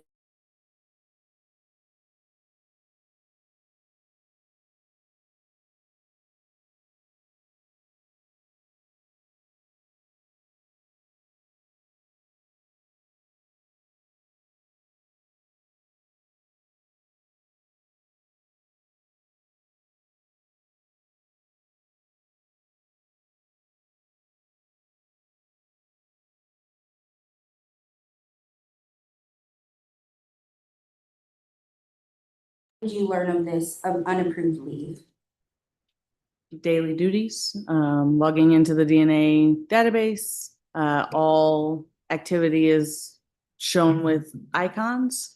And in those icons, I do a investigation of sorts to see what they mean and try to figure out what's wrong with the monitor. The monitor told, it has indicated that something is wrong, and it is my job as a deputy to figure out what is actually wrong.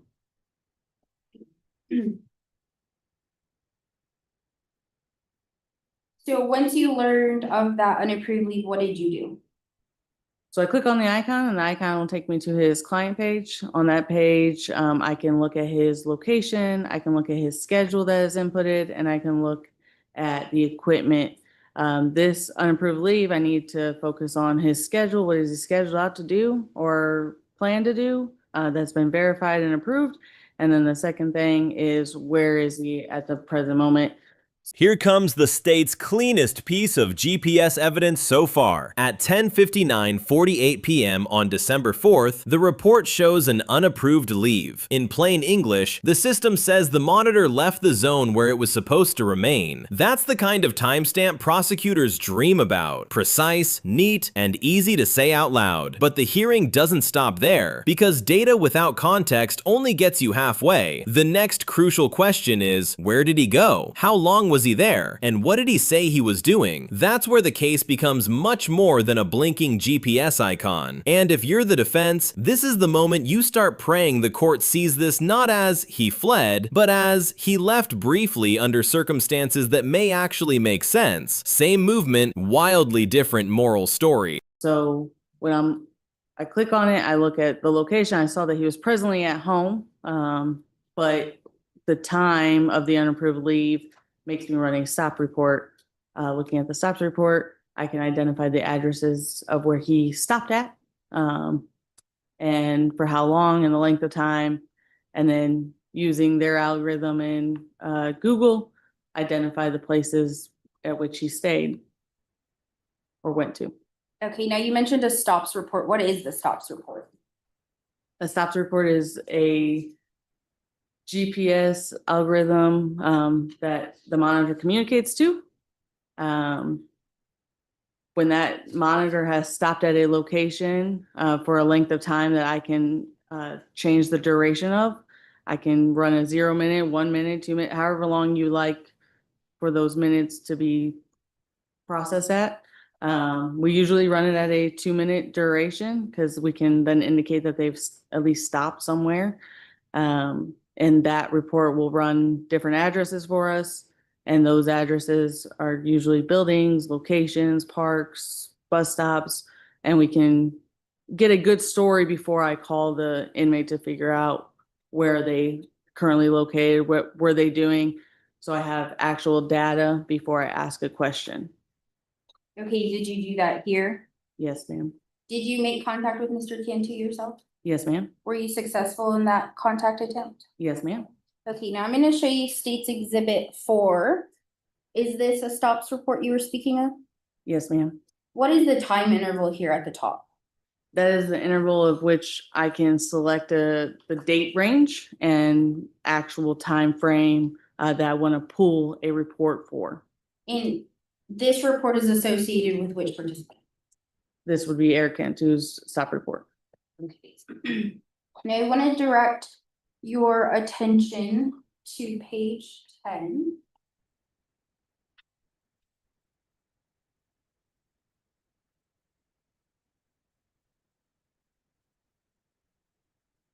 About 13 rows down, we can see that Mr. Cantu visited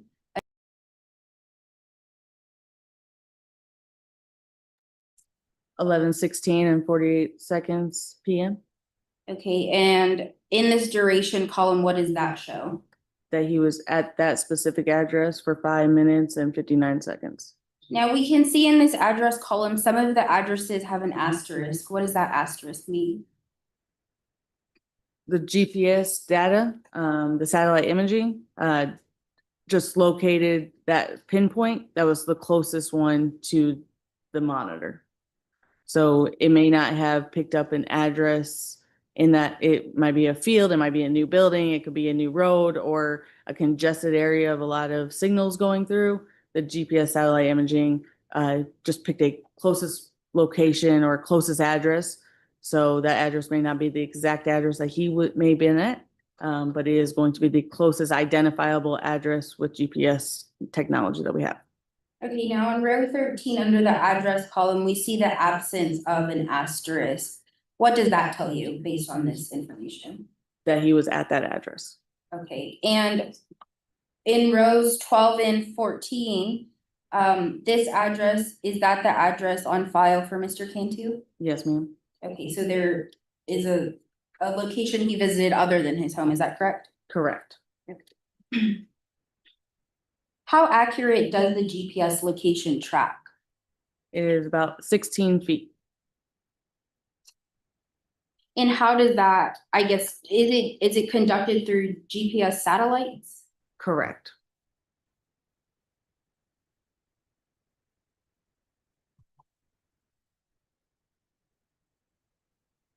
Ms. Smith, what is a points report? A points report takes each location by the latitude and longitude and calculates a speed.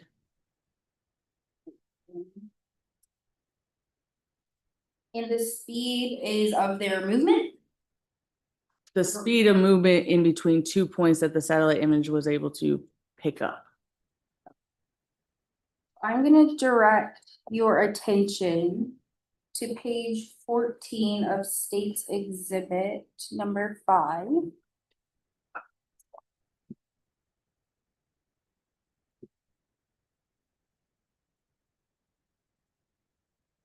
So on this, I guess, interval shown, we see that Mr. Cantu is at the same address throughout this page, except for the bottom 2 columns. Is that correct?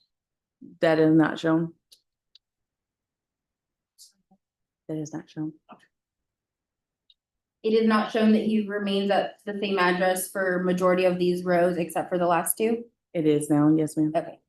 So what time does Mr. Cantu leave his home residence? 10:55 and 49 seconds PM. Okay, and then what is the time of the entry beneath that? 10:58 and 48 seconds PM. And what date is that on? That is December 4th of 2025. Okay, now I'm gonna show you page 15. Does Mr. Cantu's GPS monitor remain in motion? On the first column at 11:01. Correct. Yes, ma'am. Okay, and then we see 2 columns down, we get an asterisk at the address, correct? Yes, ma'am. Okay, and then at what time does Mr. Cantu arrive at the 13 Country Pike address?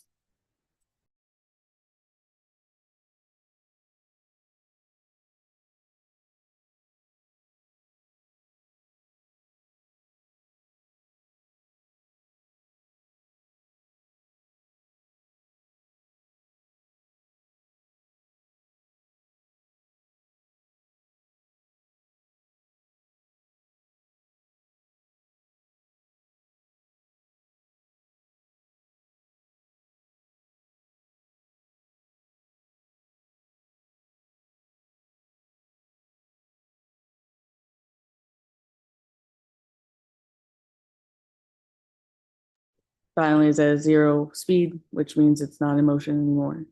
Okay, and it receives a 0 motion at approximately what time? 11:40 and 49 seconds PM. Okay. So when you contacted Mr. Cantu, what did he tell you was the reason for leaving his home address? The witness now explains exactly how she investigated the unscheduled leave. Check the icon, review the client page, compare schedule, look at current location, run a stops report, identify addresses, and use the map data to reconstruct the movement. That is strong, methodical testimony. It tells the judge this wasn't just some casual glance at a red flag. This was a layered review. And that matters a lot because the state is trying to show not only that the GPS system generated an alert, but that a trained person followed up and interpreted the data in a standard way. That makes the evidence feel less like a cold computer accusation and more like an investigated event. Still, the defense is going to try to turn that same process against the state later by asking an uncomfortable question. If you can reconstruct addresses and movements this carefully, why didn't you verify the one fact that might help Eric, whether his daughter was actually at that address? He needed to go pick up his daughter for an emergency situation. Okay, and did Mr. Cantu ever provide you documentation of said emergency? No, ma'am. Did he go into specifics regarding whether he was the only individual that could tend to this emergency? No, ma'am. Okay, were you aware that Sentinel was able to make contact with Mr. Cantu? Yes, ma'am. Did you review those notes prior to contacting Mr. Cantu yourself? Yes, ma'am. Why did you do that? That's part of my daily duties. Okay, I'm gonna play State's Exhibit number 2.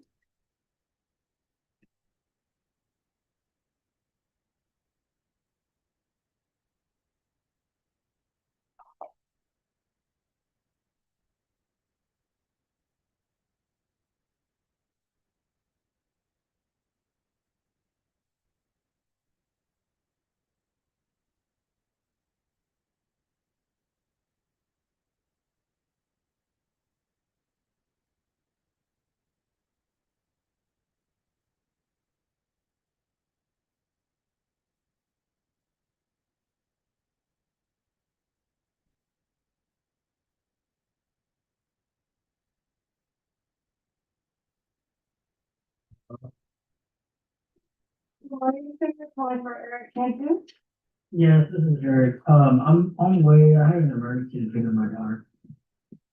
Okay, and are you going back home afterwards? I'm going straight back home. I'm just going down the street 10 minutes, or it's about like 13 minutes, and then I'll come I'll go ahead and make that, and if your daughter's okay, and you guys have a wonderful weekend. back. Yes, ma'am, you too as well. Thank you. Bye. Now, when you spoke to Mr. Cantu, was his call with Sentinel consistent with what he explained to you? Yes, ma'am. Did you form an opinion as to whether a GPS violation occurred on December 4th, 2025? Yes, ma'am. What did you base that opinion on? The records and the data. And what is your opinion as to whether a violation had occurred? And now the human explanation finally lands on the record. According to the witness, when she contacted Eric, he said he needed to go pick up his daughter for an emergency situation. That's the defense theme in one sentence. Not partying, not dodging supervision, not sneaking around for fun. A claimed parental emergency. But then the prosecutor does what prosecutors do. She narrows the focus. Did he provide documentation? No. Did he explain whether he was the only person who could deal with the emergency? No. Those are damaging answers because they chip away at necessity.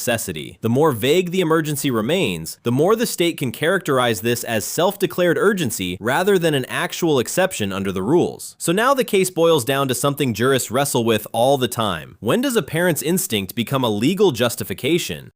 My opinion is that a violation did occur of an unscheduled leave in around 11 p.m. that day on December 4th, 2025.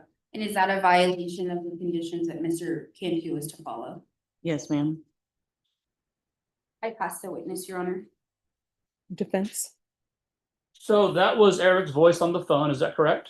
Yes, sir. You recognize it? Yes, sir. You don't have any reason to believe he was trying to pull a fast one? No, sir. And he said he's going about 10 minutes and he's coming straight back home, and your records indicate he did exactly that, correct? Correct. In fact, the location he went to, do you know what's at that location? An apartment building. Did you know that's where his one-year-old daughter was residing? No, sir.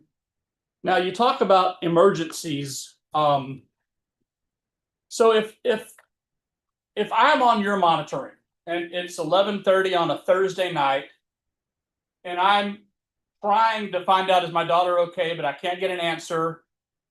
Who is there a number I can call? Can I call you at home or your cell phone? How do I reach you to say, hey, I need to run and check. I'll be right back. Yes, sir. There's 2 emergency contact lines every defendant gets. They can call 24 hours, 7 days a week. They can leave a voicemail. They can text. It's a cell phone. Now, they're not always answered, are they? I would say they're most answered, yes. Well, let's look at what Sentinel DNA says about this. Called Bexar County Sheriff's, no answer. Called Bexar County Sheriff's, no answer. Called Bexar County Sheriff, no answer. Next page. I mean, so the witness gives her opinion plainly. Yes, a GPS violation occurred. An unscheduled leave around 11 p.m. on December 4th. That's the state's clean administrative position. And from a revocation standpoint, that matters. The state doesn't necessarily need this deputy to endorse burglary or speculate about Eric's heart. It just needs her to say the conditions were violated as monitored. But remember what defense counsel is about to exploit. The witness's opinion is only as persuasive as the assumptions underneath it. If the system shows he left, came back, answered the phone, identified himself, and said he was checking on his daughter, then the defense can argue the real question was never whether he physically left. The real question is whether this should count against him as a meaningful probation violation. That's a very different fight, and the defense is about to take it there. it's not, the phone numbers aren't always answered, are they? Not all the time, no. Okay. So now you said if it's life-threatening event, that would be an emergency for you. Yes, sir. So you have children? I do. Okay, when your child was 1.5, if that child was somewhere else, and you thought something happened to that child at that age, and the child certainly can't care for herself or himself, would that be a life-threatening event potentially for that child? It could be. Okay. And in someone like in Eric's situation, if he can't get hold of you, And he's concerned because my daughter lives here, nobody's answering the phone. She's supposed to be there, I can't find her, I'm worried. Does it seem like an inappropriate thing for a parent of a 1-year-old to do to go check on their child? If it were me, I would call 911. Okay, because you're familiar with the police and I'm assuming the police haven't shot you. Correct. Okay. So if you're someone who has been shot by the police and perhaps are a little concerned about what effect, what help they may get, if any, running down the street, telling the officer that calls, hey, here's exactly what I'm doing. I'll be right back home. That's the next best thing, isn't it? I wouldn't speculate to that. Okay. But that's what happened in this case. He answered the phone. He gave his name. He said, here's what's happening. I'm going to go check on my daughter. I'm going straight back home, right? He answered the phone to a third party. He never did call our office. To your knowledge. To our knowledge, yes. Look, a sentinel called and y'all didn't answer at least 3 times that day. After this event. So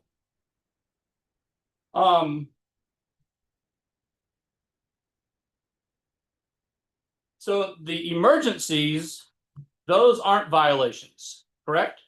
If there's a life-threatening event or something that is perceived as a life-threatening event, that would qualify as a non-violation?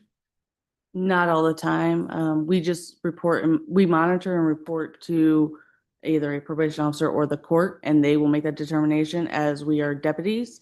So we have impartial judgment and we fill our reports out and send them off. So, and what was your impartial judgment on this? You thought he was not telling the truth? I had no opinion of the time. I knew that he had an unscheduled leave of his GPS monitor. Okay. And you knew where he said he was going to check on his child, correct? He said, he did state that. Okay, did you do some investigative work to verify that in fact that's where his child lived? The address he went to?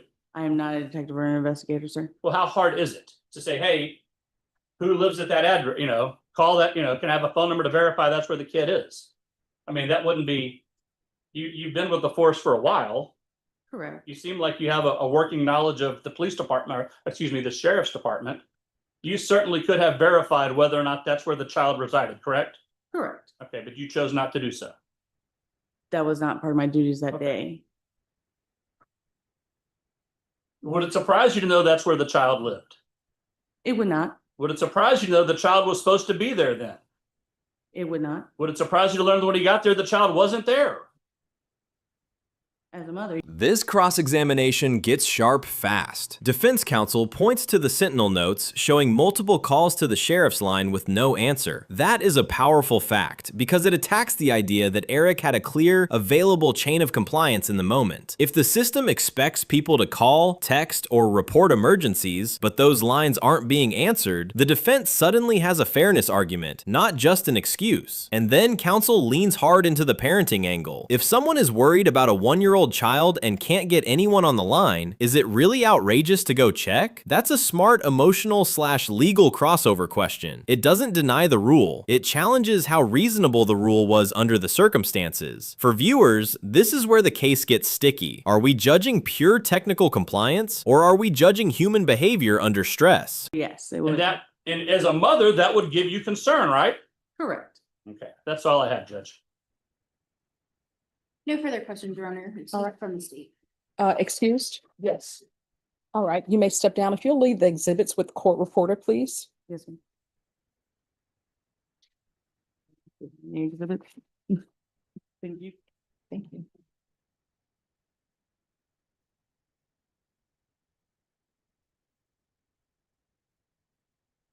All right, who is the next witness? No, Judge, one more and then Thank you. state calls Wilder Garcia.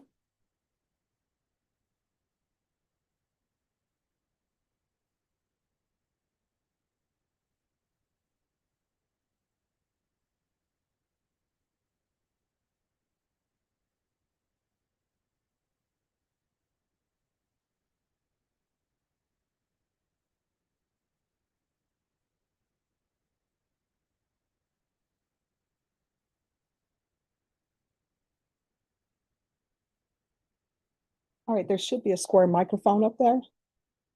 If you just put it somewhere, it's for the court reporter to hear. Yes.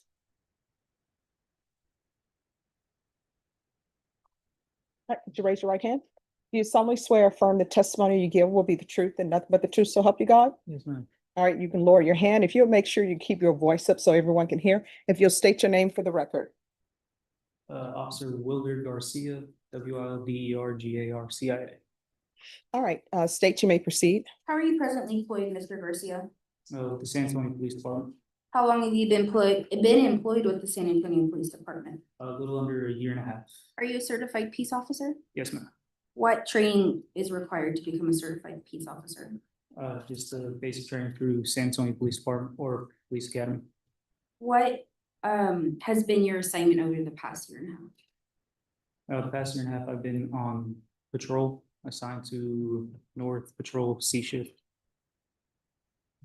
What are the hours of C shift? 2200 to 06 in the morning. Is that 11 or what is 2200 in normal time? 10 o'clock at night, ma'am. 10 o'clock to, you said 6 a.m.? Yes, ma'am. What is your current assignment the same? Yes, ma'am. Okay. What are your duties as part of North Patrol? My duties include taking calls for service, taking traffic accidents and traffic stops. Were you on duty on December 4th, 2025? Yes, ma'am. What? Were you in uniform on December 4th, 2025? Yes, ma'am. Were you in a marked patrol unit? Yes, ma'am. Were you working alone or did you have a partner on that date? On that date, I was in my patrol vehicle by myself. Are you familiar with the case under SAPD 25246217? Yes, ma'am. I wrote the report for it. What case is that? The report was a burglary. Defense counsel lands a subtle but effective closing blow on this witness. You could have checked whether the child lived there, whether that was the expected location, and whether Eric's explanation lined up with reality, but you didn't. The witness says that wasn't part of her duties. Fair answer, but strategically, it gives the defense exactly what it wants. A record showing the GPS unit reported movement, not motive. That distinction is huge. The defense isn't trying to prove the GPS was wrong. It's trying to prove the investigation was incomplete. And in revocation court, incomplete context can matter a lot, especially if the defendant's explanation is not obviously crazy. So as this witness steps down, the state has solid data, but the defense has planted doubt about interpretation. That's not a win yet, but it's a live argument. Okay, how did you become involved in that case? The caller called and called saying that's Objection, hearsay. Sustained. Without getting into any specific statements, how did you become involved in that? I made contact with the caller that called 911. Were you dispatched? Yes, ma'am. Okay, what location were you dispatched to? Time I was dispatched to the Valero gas station on the corner of Bitters and 281. Is that in Bear County? I'm sorry? Is that in Bear County? Yes, ma'am. Were you equipped with body worn camera on December 4th, 2025? Yes, ma'am. To your knowledge, was it functioning properly? Yes, ma'am. Your Honor, may I approach? Yes. This video.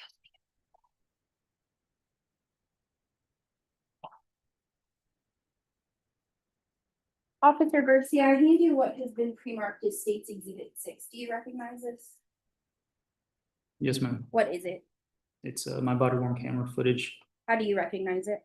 I initialed and I put my badge number on the bottom. Have you viewed the contents of it? Yes, ma'am. Other than to comply with the rules of evidence, has it been altered or amended in any way? Not to my knowledge, no. At this time, Your Honor, State would move to admit what has been marked as State's Exhibit 6 into evidence. No objection. Right. My understanding is there's no audio, so as long, that's what I've been, I have every reason to believe she's honest, so as long as there's no audio, I don't object. All right, state's exhibit number 6 is admitted without objection. Permission to publish, Your Honor? Granted.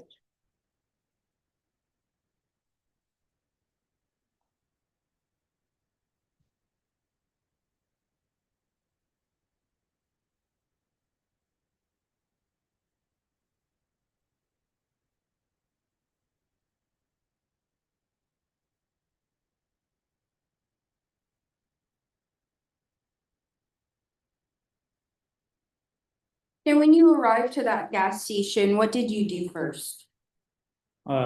Made contact with the caller. At the time she was in her vehicle. Do you recall what the vehicle looked like? It was a red four-door. Can't remember what type of vehicle it was though.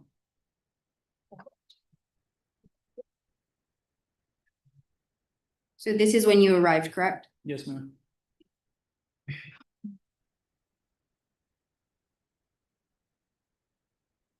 And this is the car of the Yes, ma'am. caller. Okay. What did you do after you spoke to her? After I spoke to her, I waited for my cover to arrive, and then we got the address of her apartment, and we went over to her apartment. Do you recall the address of the apartment?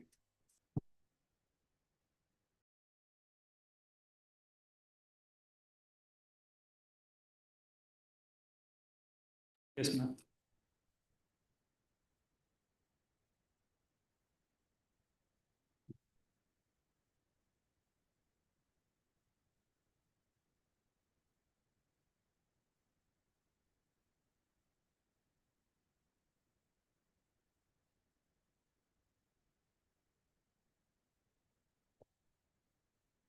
May I approach, Your Honor? Yes.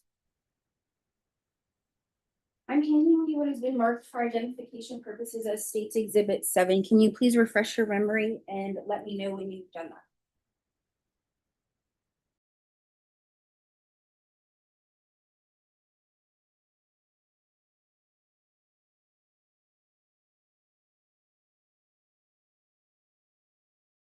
The address of the alleged incident location.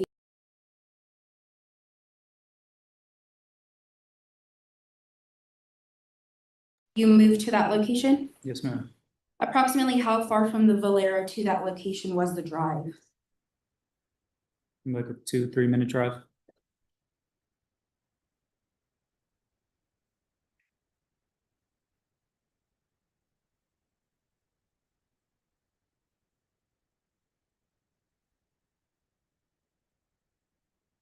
Now, do you recall the street names by the apartment complex that you went to?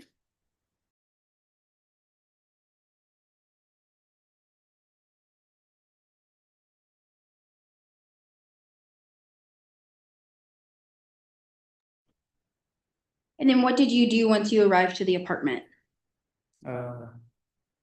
We went to go open the door, caller tried opening it.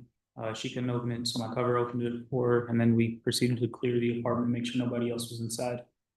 Okay, so I have your body worn camera paused here. Do you see the cursor on the screen? Yes, ma'am. What is the name of this street? Do you recall?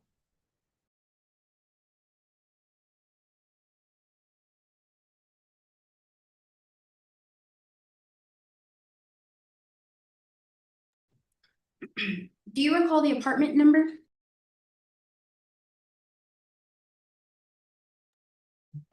Why did you clear the apartment? Due to the nature of the call, it was a burglary. Objection, that's hearsay. That'll be sustained. Okay. When you entered the apartment, did you locate anybody inside? No, When you were at the apartment, did you observe any signs of forced entry? no, During your investigation, did you locate any potential suspects? no. What did you do after you cleared the apartment? After we cleared the apartment, spoke with the caller, just got her a statement. And after speaking with her, then I proceeded to call to make my notifications. As in call property crimes, night CID, and my supervisor. Why did you call night CID? Night CID, I called them first due to information provided, because it was because of the suspect. Night CID told me to call property crimes, so I called property crimes, let them know, and then later after that, I called my supervisor. Okay, so with an offense like this, is property crimes the follow-up unit that typically handles this kind of case? Yes, ma'am.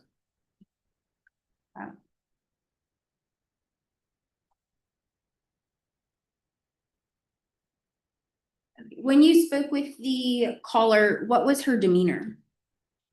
Now the state turns to a San Antonio police officer, and the case gets much more dangerous for Eric. Up until now, the state has been building the GPS side. This officer is here for the burglary of habitation piece, the allegation that can independently wreck probation. The officer was dispatched, wrote the report, wore body cam, and got involved because of a burglary-related call. And right away, you can see the prosecutor moving carefully around hearsay pitfalls. The officer can say he was dispatched, where he went, what he saw, what he did. He can't just pour the caller's accusations directly into the record. That matters because the state needs this testimony to stay clean enough to support the new offense theory. So if the GPS case is about systems and rules, this part is about the physical scene, the apartment, the lack of forced entry, the body cam, and the complainant's condition when police met her. She seemed very manic at the time, like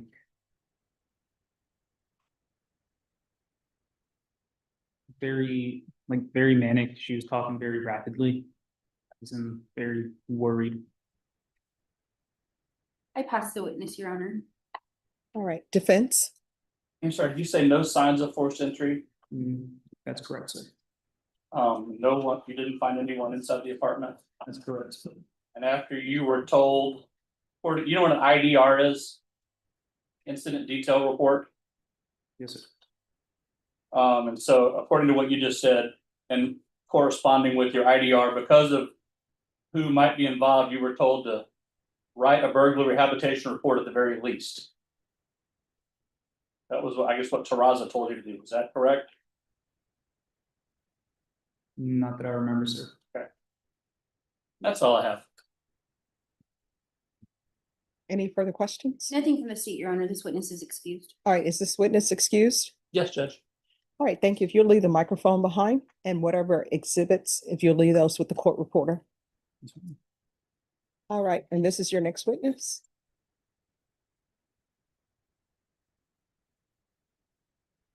All right, so state who's going to be your next witness? Your Honor, at this time, the state intends to call Emily Prue, who has been subpoenaed to appear and give testimony in this cause at this setting. All right, and so it's... The officer describes the caller as very manic, talking rapidly, and very worried. That's a loaded description. On one hand, it helps the state show distress and urgency. This was not a bored person making up drama. On the other hand, defense lawyers love words like manic because they suggest heightened emotion, confusion, or overreaction. Same description, two possible uses. And look at the physical findings. No forced entry, no one inside the apartment, no suspect found there. That's important because it means the state's burglary theory is not being built on a caught-in-the-act scene. It's being built on surrounding evidence, observations, phone data, statements, and later witness testimony. In other words, the state still has work to do. A worried complainant matters, but it doesn't by itself prove who entered, how they entered, or under what circumstances.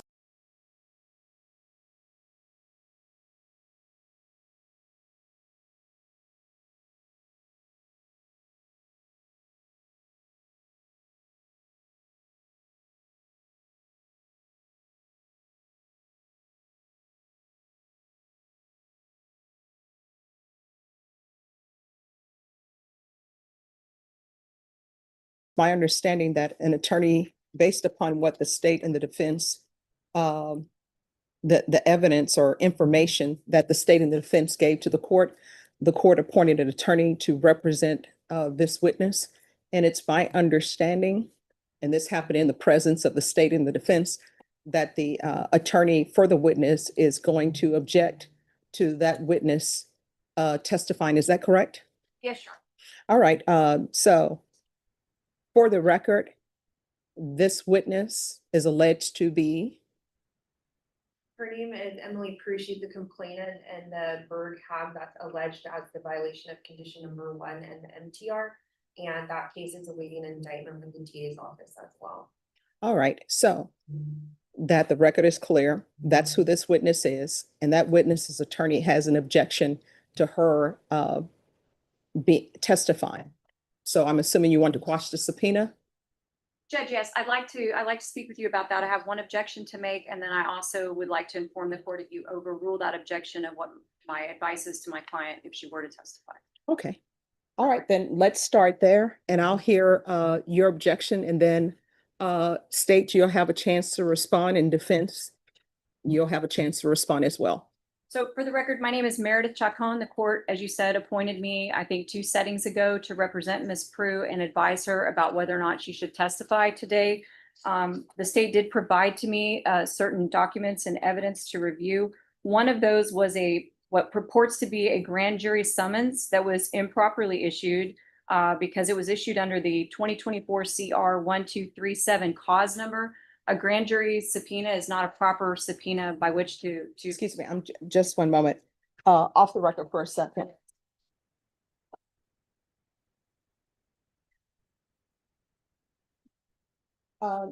Norma, Mr. Thompson, do you live out of state or out of county? Austin? All right, Norma, he can appear by Zoom. And since I'm allowing you to appear by Zoom, or even if you have to appear in person, court starts at 9 a.m. Do you understand? All right, so they'll have you sign the reset form and it'll note that you can appear by Zoom. All right, we're back on the record. You may continue. What was the number for the grand jury summons? 2024 CR 1237. So this grand jury summons ordered her to appear before the grand jury on a post-conviction, a case that's already been adjudicated and is now on probation, which is improper, and for her to appear on the 22nd day of January, 2026 before a grand jury. That was where she was served with the subpoena for this case. So they used a subterfuge to subpoena my client for this. Then when she was interviewed by the district attorney, she was threatened with going before the grand jury and being thrown in jail if she didn't want to talk to the district attorney. I know that because that's in the notes that were provided to me from the district attorney, who is not these fine prosecutors who are here today, Judge. She was also told when she asked if she could have a lawyer that she didn't need a lawyer, she didn't need to consult with a lawyer, and that she'd done nothing wrong. Why would she need a lawyer? But then at the end of the conversation, they were also talking about her being incarcerated if she refused to talk to them. Now the hearing detonates into something even bigger than the burglary facts. The fight over Emily Prue, the complainant witness, and whether she was improperly pressured into cooperating. This is the kind of side battle that can take over an entire hearing, because it's not just about one witness. It's about process, prosecutorial conduct, subpoena power, and the limits of pressure in a criminal case. The judge lays it out carefully. This witness has her own attorney. The attorney intends to object, and the court wants the record clear before forcing anything. That is smart judging, because once you start compelling testimony from a reluctant witness who may have been told contradictory things about lawyers, grand juries, or possible jail, you are stepping into very sensitive territory. And when that happens in a high-profile or emotionally charged case, everybody suddenly has skin in the game. I would also like the court to take judicial notice that my client has filed an affidavit of non-prosecution in this case. She does not wish to testify. The subpoena ordering her to appear today was obtained by fraud because a grand jury subpoena should not have been used to bring her in to speak to the prosecutors. That was an attempt, I believe, to avoid discovery of the defense because grand jury subpoenas are secret. Had they subpoenaed her properly in this case, the defense would have known that she was coming in to talk, and they would have had to turn over those notes. I also feel like they have threatened her with perjury. They have threatened her with incarceration if she refuses to testify. And because of that, and because I would have to trust this district attorney's office to know what the truth is and what the truth is not, I'm going to advise her to plead the Fifth Amendment if she does take the stand, because I don't know if they would later charge her with perjury if she said something they didn't agree with. And again, I'm not speaking to these two prosecutors directly, but to the administration that is driving this train. All right, so the record is clear. Defense counsel is not speaking of any actions that were done by the prosecutors who are physically in this courtroom. That's correct? Yes, Your Honor. And that includes Mr. Moray? Yes. All right. So let's start with one, the grand jury summons in 2024 CR 1437. Defense says that summons was improper. Mr. Moray, are you going to do the argument, or who's doing the argument with regards to that? I'll go ahead and do that, Judge. So regarding the grand jury subpoena, I've reviewed it, and just so the record is clear, I'm not the prosecutor that one ever met with the witness prior to today, and two, I'm not the prosecutor that issued that grand jury subpoena. However, don't believe that Mr. Cohen had standing to contest that subpoena. The court is able to review it. It was issued in the case that we're here for today. That is an indicted case, so I'm not disputing that. However, if we're looking at the case, what has been turned over to both parties is that an investigator from the district attorney's office went to the residence of Emily Prue and served her with this grand jury subpoena. And so it's kind of like an inevitable doctrine of like, we had her address, we're able to secure her and serve her with a subpoena, and that's standard routine in cases that are prosecuted by this office. Many witnesses are issued subpoenas to appear, and so she has been subpoenaed for this cause, under this cause number, with the correct subpoena ducis tecum to appear today to give testimony. And so I don't believe that Mr. Cohen has standing to challenge that. She wasn't representing her at the time. And I think that we would need additional testimony from the witness for the court to determine the allegations, I guess, that are set there for. So I want the record to be clear, and I want my understanding to be clear. So was there first a grand jury subpoena? And then while I'm assuming, and if my assumptions are incorrect, let me know. I'm assuming that the witness appeared for the grand jury subpoena, under the grand jury subpoena? Judge, so it's my understanding, and I'm gonna have my co-counsel print out the subpoenas, but it's my understanding that at the time that the DA investigator went to serve the witness, Emily Prue, that she was served with a subpoena ducis tecum and a grand jury summons. Yes. Okay. And I'm unsure of the date of the subpoena ducis tecum. They'll have to look it up. I asked your coordinator this morning, she couldn't find it. So this is what the court wants to know. Number one, was she issued with a grand jury subpoena? And then while she was honoring the grand jury subpoena, was she then given another subpoena? That's what I want to know. Judge, if I could just have leave from court because my computer's not cooperating with me. Yes. To print out the. Okay. Subpoenas of the issue, please. Sure. And then after I receive evidence with regards to those questions, then we'll move on to the allegations of the threat.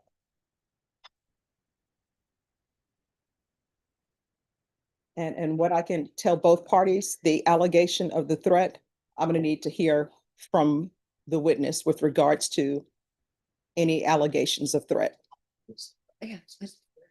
Says the threat.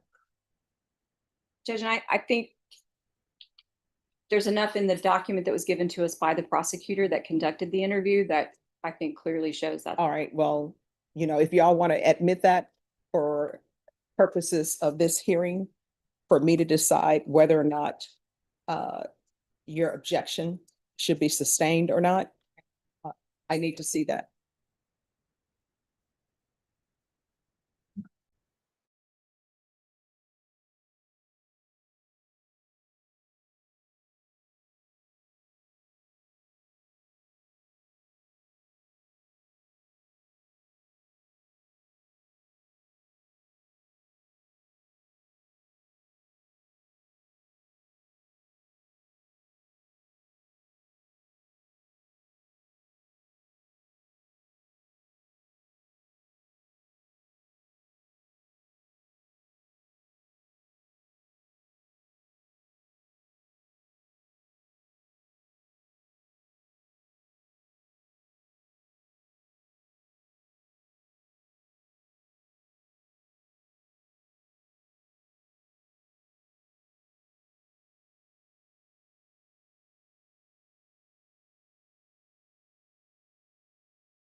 Oh, he served her twice then? Yeah. He said. No, I mean, I thought you said he served her at the same time with both. It does, it says here it was,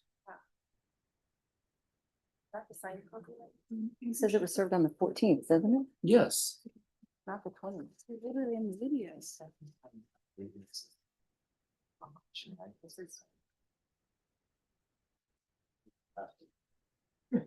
The signed one, I think. It says right here, The 14th. executed, witness my signature, 14th day of January, 2026, not 20th of What January. date is the subpoena? 20 January. 20th or? I thought it said But this is 22nd. to appear on the 22nd, so. Right. Doesn't matter, but I mean, Yeah, the I point is you thought didn't that one serve, said you 22nd. didn't, you served the grand jury subpoena first. Then you came back later with another. On the video, he serves her with both. Well, then, We have a you got some video explaining to shooting. do about his under oath about the 14th.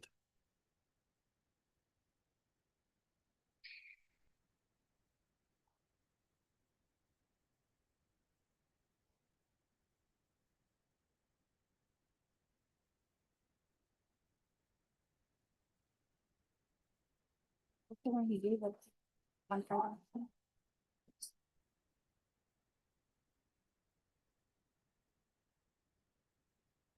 Oh, 16th. yeah.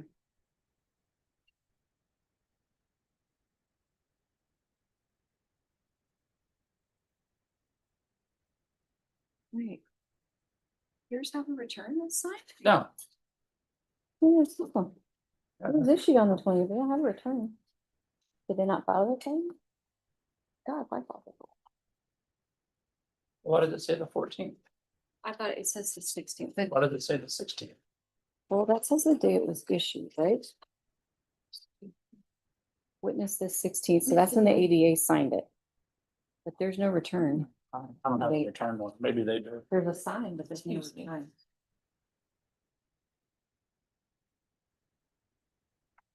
Disconnect. What is the subpoena? I know, I was trying to find it. Disconnect. Wait. And then hit connect automatically.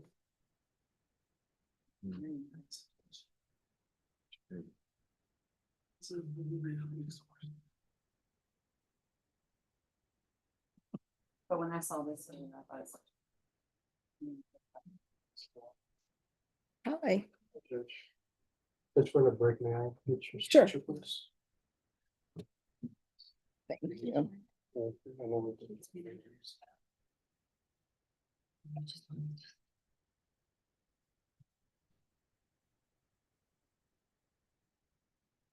Thank you, Rick. One more for, just messed up something, I gotta do it one more time. No problem. I see charge on the floor. Okay.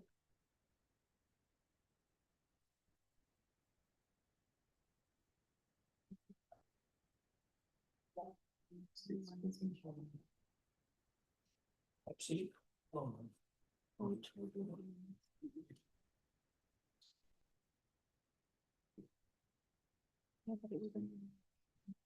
Is the 116.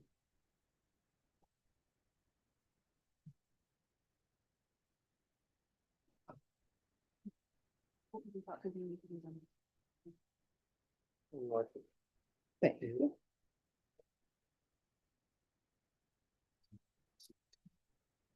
There's another one that was- Here you are. You're welcome.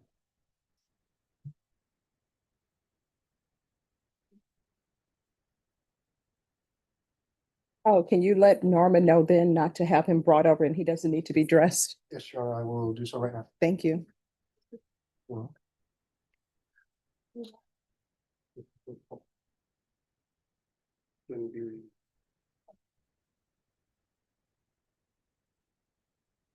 All right, have a good one.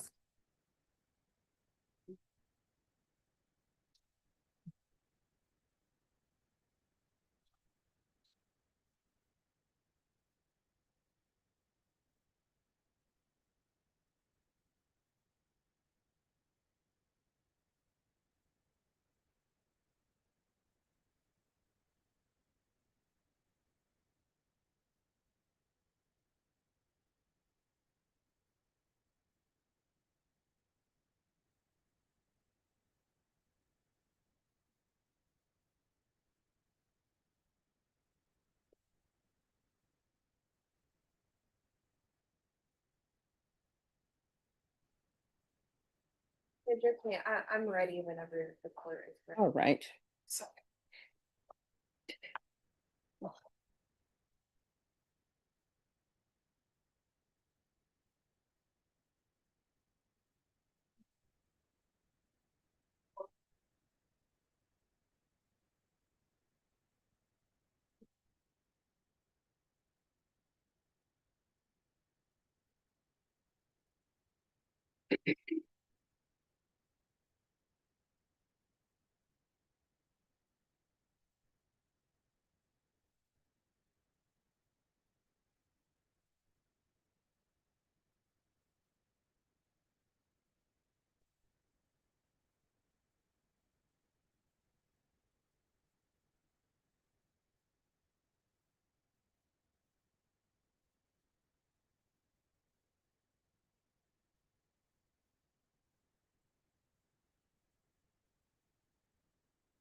All right, so Vashon, I received a text message asking me if I would be judge at a mock trial tomorrow at 5:30 p.m. Now, my heart, because it's children, want to say yes, but I had to say no because I teach that night. Plus, we're probably going to be in trial tomorrow. So, but I did volunteer somebody else who's here, so you'll find out about that. All right, we're back on the record. The witness's attorney is not nibbling around the edges. She's swinging a hammer. She says the complainant filed an affidavit of non-prosecution, did not want to testify, was brought in under what she calls an improper grand jury summons, and was then threatened with incarceration if she didn't talk. She also says that when her client asked about a lawyer, she was told she didn't need one because she had done nothing wrong. That is an explosive allegation. Now, legally, the issue gets delicate fast. A witness is not the same as a defendant. The rights are different. The subpoena power is real, but from a human standpoint, if a young complainant feels dragged in, pressured, and legally outmatched, the optics are terrible. And optics matter in court, especially when an attorney starts using words like fraud, subterfuge, coercive, and threatened. At that point, the hearing stops being just about Eric and starts being about the integrity of how this witness got here. Is there anything you wish to add to your argument? Yes, Judge, I was under the impression from viewing the documents earlier that the subpoena was issued on the date that my client was brought in under the grand jury subpoena. What has actually come to light is there's no return of service date on the grand jury subpoena, so I have no idea what date that was issued to her, but she did show up and talk to the prosecutor on the 22nd of January because she received this subpoena. Okay. The return on the trial subpoena or the MTR subpoena has the 20th of January as its date. So that was, I guess, 2 days before she had to come into the grand jury. Either way, I'm going to advise this witness to plead the Fifth Amendment if she is forced to testify. In no other case that I've heard other than a property crime case does the DA's office want to proceed with an AMP. It's not a domestic violence case, except for the fact that this is a media case that has caused all sorts of embarrassment to the office, but it is wrecking this girl and she doesn't want to be here. I don't know how to mark this, but I have the notes that were provided by the prosecutor who interviewed her under the illegal grand jury subpoena, Melissa Alvin, and it lists out that she told her that she could be incarcerated if she wouldn't answer her questions, which I think is enough of a threat, Judge. But if everybody's seen this, do you mind if I? Okay, I think all parties agree that a witness cannot be threatened with incarceration. That's correct, Judge, and my reading of it, I guess the court would need to do an in-camera inspection, or I don't have any objection to it being made part of the record, but that's not exactly what it states in there. All right. It states that the witness asked what the repercussions would be for her failing to appear in accordance with the court order, and she was advised that if the judge saw fit, that she could be arrested and brought to court, and that is the law. All right, so let's mark that as an exhibit so the court can review it. And Cindy has that. we'll mark it with a W for witness. And you can call it W1.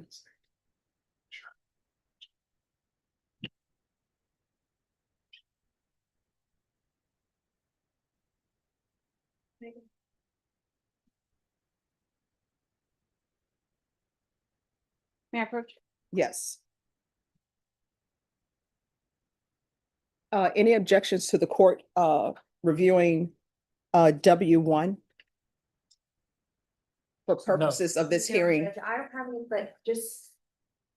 Can we just all label with the same, so I had Q, for motion to quash, but I'm sorry? Court is okay with it being labeled. What did you want it labeled as? As Q, All right, we can label it as Q, Oh, that's fine. I don't care. Q1. correct. All right, so then Q1 for the record, Ms. Chacon, what is Q1? Q1 is the notes that were provided to myself, the prosecutors and the defense counsel from the prosecutor's interview of my client. I've taken many witnesses before the grand jury, Judge, and I've had those conversations with witnesses about what repercussions happen if they don't want to answer questions. That's not what I think this is. The girl asked for a lawyer. She was told she didn't need a lawyer. Then she was told that she might have, if you're not committing a crime, why would you need a lawyer? But then it's very strongly implied that if she's not telling the truth, she can be in trouble. She asked what would happen if she had to go before the grand jury. We're talking about a very young woman who's told she's going to go down and see a judge and maybe get arrested if she doesn't want to answer questions. I just don't think that's how you go about it. And I think that they knew they were pushing her. And today, to appear today, she knew she could get arrested if she didn't come. I mean, this is a very coercive environment that they're asking to put this witness on. And All right, the court is going to review Q1 and then I can hear arguments. Judge, and then just for the record, for the state side, we have CTT exhibits Q1 and Q2, which are copies of the subpoena ducis tecum that was served on the witness on January 20th of 2026, and then the grand jury summons is Q2 that was served on the same day, however, it's unexecuted. I have a copy of that. All right, any objections? Defense? Any objections to the court reviewing those documents? No, Judge. All right, and it states Q1 and Q2.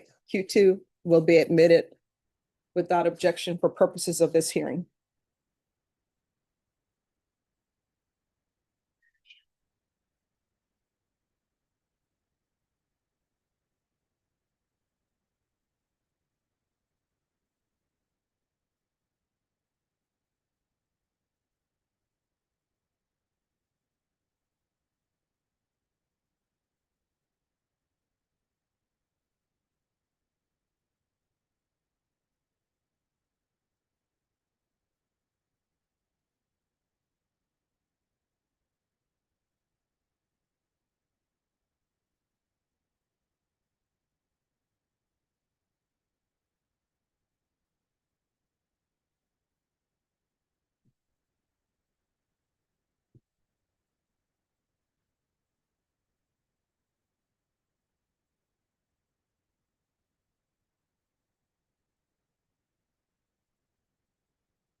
All right, so what the court is reading is that the subpoena ducis tecum was done on January 20th.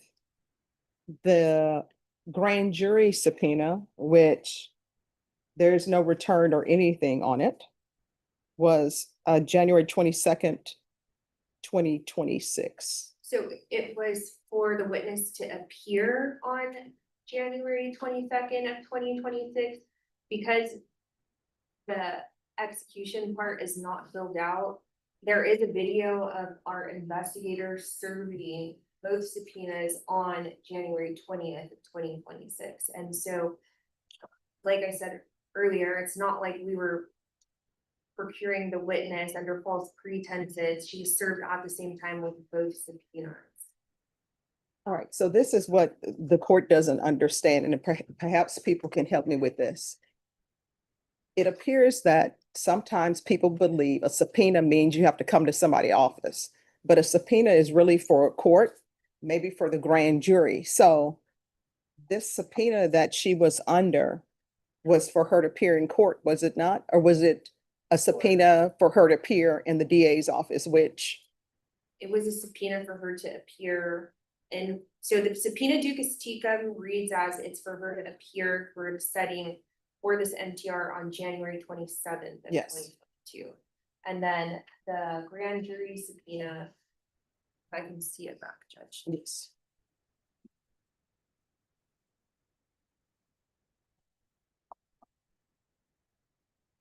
So then this was for her to appear before the grand jury on January 22nd of 2020. All right. And then the information in Q1, the witnesses exhibit through her attorney, is information by Melissa Alban, the ADA, that was put in the system on January 22nd, 2026. All right, so what is everybody's understanding when somebody is subpoenaed or thinks there is a valid subpoena and they come to the DA's office, and when they come to the DA's office, they're asking to have an attorney? What is the law on that? Everybody's understanding of the law on that. If somebody is subpoenaed, whether they think the subpoena is valid or not, it appears that the subpoena, the grand jury subpoena, that's not done properly, it appears that maybe the witness thought that this was a valid subpoena. And then that witness comes to the DA's office. So what is everybody's understanding on the law of when somebody is subpoenaed? One, can they be subpoenaed? And that subpoena is you come to the DA's office. Judge, I think almost fundamentally, the more important thing is when an attorney is dealing with an unrepresented person, you have a duty, you can't give that person legal advice. And so no one has any business telling anybody they're not entitled to an attorney in that moment. If she wanted an attorney, rather than give her legal advice, you don't need to talk to an attorney, you haven't done anything wrong. She should have at least been able to come down to court and have a judge determine whether or not she needed an attorney, because she was an unrepresented person. And that's just basic to us being lawyers dealing with non-lawyers in all sorts of cases. So I take issue with my client requesting an attorney and telling her she wanted time to hire an attorney, that she'd been trying to get an attorney, and being told, no, you will talk to me today. You don't need an attorney. Because that's not for that prosecutor to decide in that moment. That's not their job.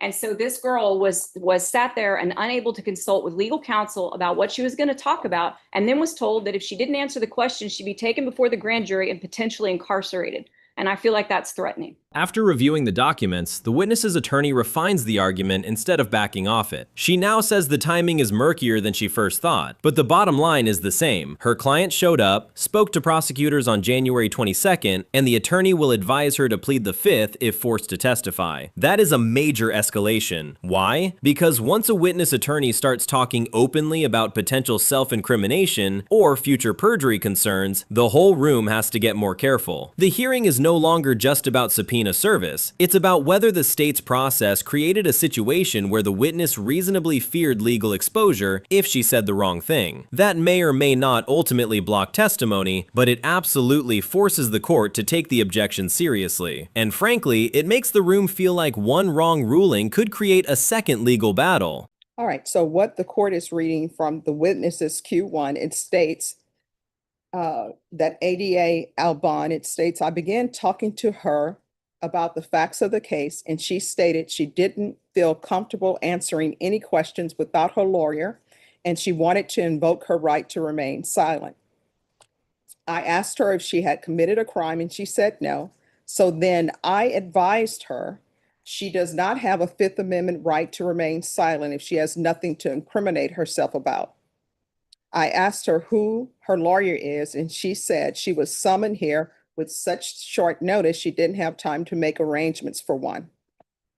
I advised her I had called the number in the police report, and then it goes on about the number maybe being incorrect. I let her know if she didn't want to talk to me about what happened the night of the burglary, we would go down to the grand jury and she would be asked questions in front of them, perhaps by them under oath. So, first of all, if somebody is called before a grand jury, of course, the witness goes in maybe and without attorney. But my question becomes, one, it appears that she's at the DA's office under what she thinks is a valid subpoena, which is the grand jury subpoena. And then she's requesting an attorney, and then she's being given legal advice by ADA Albon. Does anybody want to address that for the court? Sure, Your Honor. There was a valid grand jury proceeding open in the burglary case. I believe it still is. I don't know the exact status of the case. And I do understand there's a typo where they put the current cause number on the top of the grand jury subpoena. I don't believe that that is a violation of law or gives anybody any standing to keep the witness off the stand in this case. And I think it would contort any statute or constitutional principle on the books. Oh, and I'm so sorry. The court reporter needs to hear, so there's a square microphone. If you could put that on. You bet. Second, as to the ability to consult with a lawyer, anybody is free to talk to a lawyer on their own time, under their own arrangements. But under the Code of Criminal Procedure, Emily, I don't know how to pronounce it. Emily Prue was not a target of the grand jury. She's a witness and she is the named victim in that case. Article 20A.258 of the Code of Criminal Procedure requires a suspected person or defendant to be given the option of consulting with counsel. It does not require anyone else. No one is allowed to take a lawyer in there. Generally speaking, witnesses who come to court, to the grand jury, they do not get the benefit of counsel unless they make that arrangement on their own time. And there is no law that says to the contrary. Emily does not have a Sixth Amendment right to counsel because she has never been suspected of any crime. She is not indicted of any crime. There is no complaint. We have no at-large file that I know of against her for anything. We are not pursuing any charges on false statements, any type of perjury. As far as we know, she made initial statements to the police officer that you can see on the video, but you cannot hear.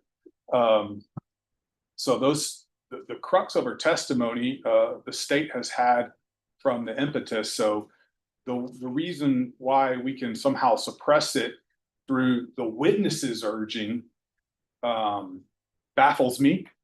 Mr. Cantu has no 3823 standing. He has no constitutional standing to keep a witness off the witness stand, just like no defendant has any general standing to prevent a witness from testifying. So did Miss Prue did not have a right to a lawyer. She could have talked to a lawyer on her own time, but the fact that it was inconvenient does not mean she gets to disobey a subpoena. Now, I believe what Miss Albin did is she gave her the option. You can talk to me or you can talk to the grand jury. And that's not unusual. Frequently, we will send subpoenas to witnesses and we'll say in lieu of or whatnot.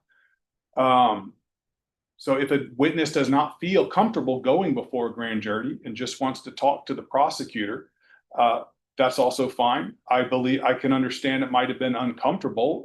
I understand that she has a fraught relationship with the man who's the defendant in this case. And I can understand that whether you're talking to a grand jury or a prosecutor or coming into court on subpoena is difficult. But because it's hard, that's not an excuse to disobey a subpoena. Finally, I'll say that the statements that were given to Ms. Prue are true.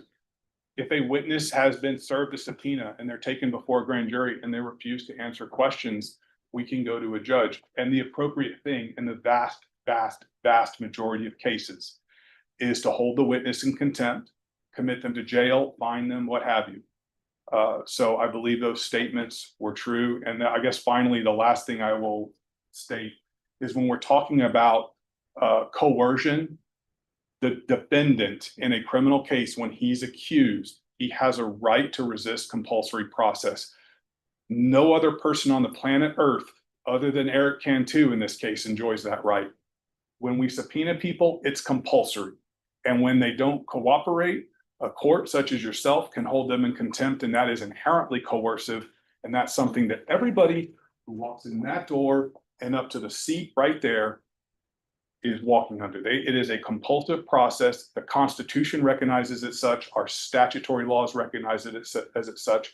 So the fact that there's some coercion or compulsion here is of no concern for this court as far as whether this woman can offer relevant testimony as to whether this guy violated the terms of his probation. Thank you. All right, so let me just, and I'll hear your argument. Let me just tell you what I take issue with. I take issue with people being subpoenaed, whether it be a grand jury summons or whether it be a subpoena to appear in court, and somebody thinking that that means, oh, that means you have to come to the DA's office. That's not what the subpoena is for. If you've been subpoenaed to go before a grand jury, then you're supposed to go before a grand jury. It's not a subpoena to come to the DA's office. And it's the same thing with the subpoena ducis tecum. I've seen people do this before, but legally, when you get subpoenaed, it's for you to appear in court or to appear in grand jury. It's not you've been subpoenaed to appear in the DA's office. And I've seen that happen a lot. And that's not the law as it relates to that. But you've heard Mr. Morey's argument. Do you have a response? Yes, Judge, two things. They both skipped an important step, and I think it's an important thing that you have to tell witnesses that you're going to take before the grand jury if you are a prosecutor. And that is, yeah, you do tell them we're going to go see a judge, but you have to tell them a judge is then going to decide if you have to answer those questions or not, and a judge is going to tell you whether you have to answer those questions or not. And then it's up to the person whether or not they want to follow that before they're held in contempt. Judge doesn't jump straight to contempt. To imply that if you don't answer my questions, you're going to end up in jail, it jumps over quite a few steps. And I think when you're dealing with someone who is as young as this girl is and is as intimidated as she was, that they knew exactly what they were doing when they did that. And then number two, you have a duty as an attorney not to advise an unrepresented person if they're asking for a lawyer. He's right. She had the right to consult with a lawyer. They didn't have to tell her, you can't do that right now. They told her you don't need a lawyer. That's not their judgment to make. To advise her she doesn't need a lawyer, it goes beyond the bounds of what the district attorney's office is supposed to do. Now you have a lawyer giving legal advice to an unrepresented person that's adverse potentially to them. They don't know what she needed to talk to a lawyer about. They don't know what she's about to say. She clearly doesn't want to talk to them. And the response is, you don't need a lawyer. We're not supposed to do that as attorneys. So she should have at least been given the opportunity to call someone. They could have rescheduled. They had a subpoena for like 2 days later for this hearing, the original setting. And as you said, it's not as her subpoena is not for her to show up at Ms. Albin's office. Take her downstairs to the grand jury and ask her the questions there, but don't give her legal advice. Don't blow her off and don't threaten her. All right. Any response from defense counsel? No, Judge, other than this is just another attempt at, this office for what, has come after Eric from since the day he was tried, since the day SAVD tried to kill him, ever since then, they've come after him. And this is another example of anything they gotta do, they're going to do to get Eric. And to bring in this, and Ms. Chacon hit it on the head. I mean, Maury says she has a right to a lawyer on her own time. Well, then give her time. Give her that option. Don't tell her it's now or never. We're going to arrest you. I mean, it's sad to see that the lengths someone will go to get somebody. And I'm disappointed in the process. Not Ms. Galloway and not Ms. Espinosa, because I know they had nothing to do with that. But and then to argue that the subpoena, oh, there's a typo. There's a case number on the subpoena. They picked that. I mean, it's not a typo. They brought her down under completely false pretenses. So once again, I mean, just on behalf of Eric, I ask you to consider what Ms. Chacon has said. That's all I have. All right, this is what the court is going to do. The court notes that the subpoena duces tecum was actually filed and returned before the grand jury subpoena. So were there statements that were made to ADA Albon from the witness? Judge, so that was my next point in this, okay, because there were statements that were made to Ms. Albon, and then there are the statements that were made to the police department, okay, and so should the court be entertaining this hoopla that's going on, okay? What the statements that were made to Ms. Albon they're consistent with what was reported to the police department, but what I'm submitting to the court is the statements that were made to the police department are admissible statements by the witness, because she did not invoke any, she voluntarily called police, she called 3 times. She voluntarily met with a police officer. She refused to enter her apartment until police officers cleared the location. She did not request an attorney at that time. And so those statements are admissible in this hearing in compliance with the subpoena duces tecum that was issued. All right, this is what the court is going to do. The court is going to deny the request from the witness's attorney.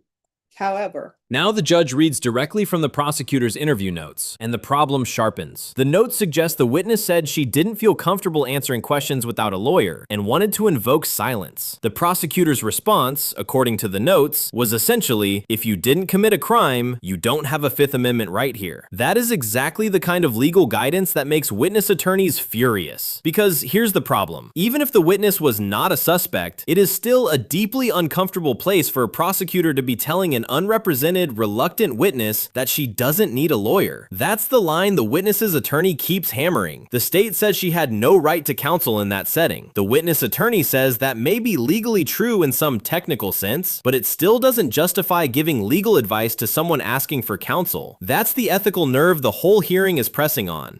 any statements made to Ms. Albon will not be admissible in this hearing. That's understood. All right. So do all parties know what statements were made to Ms. Albon? They're all contained in the witness exhibit Q1, Judge. All right, so I'll give defense, because defense was shaking his head. I'll give defense a chance to review that. And if you could have a chance to review that with your client, and could I have parties approach? Are you including me in your?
that one for sure.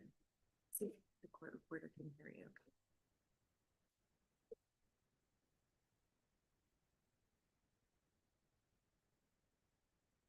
All right, state, call your next witness. State calls Emily Crew. All right, can you raise your right hand for me, please? Do you solemnly swear or affirm the testimony you give will be the truth and nothing but the truth, so help you God? Yes, Your Honor. All right, you can lower your hand.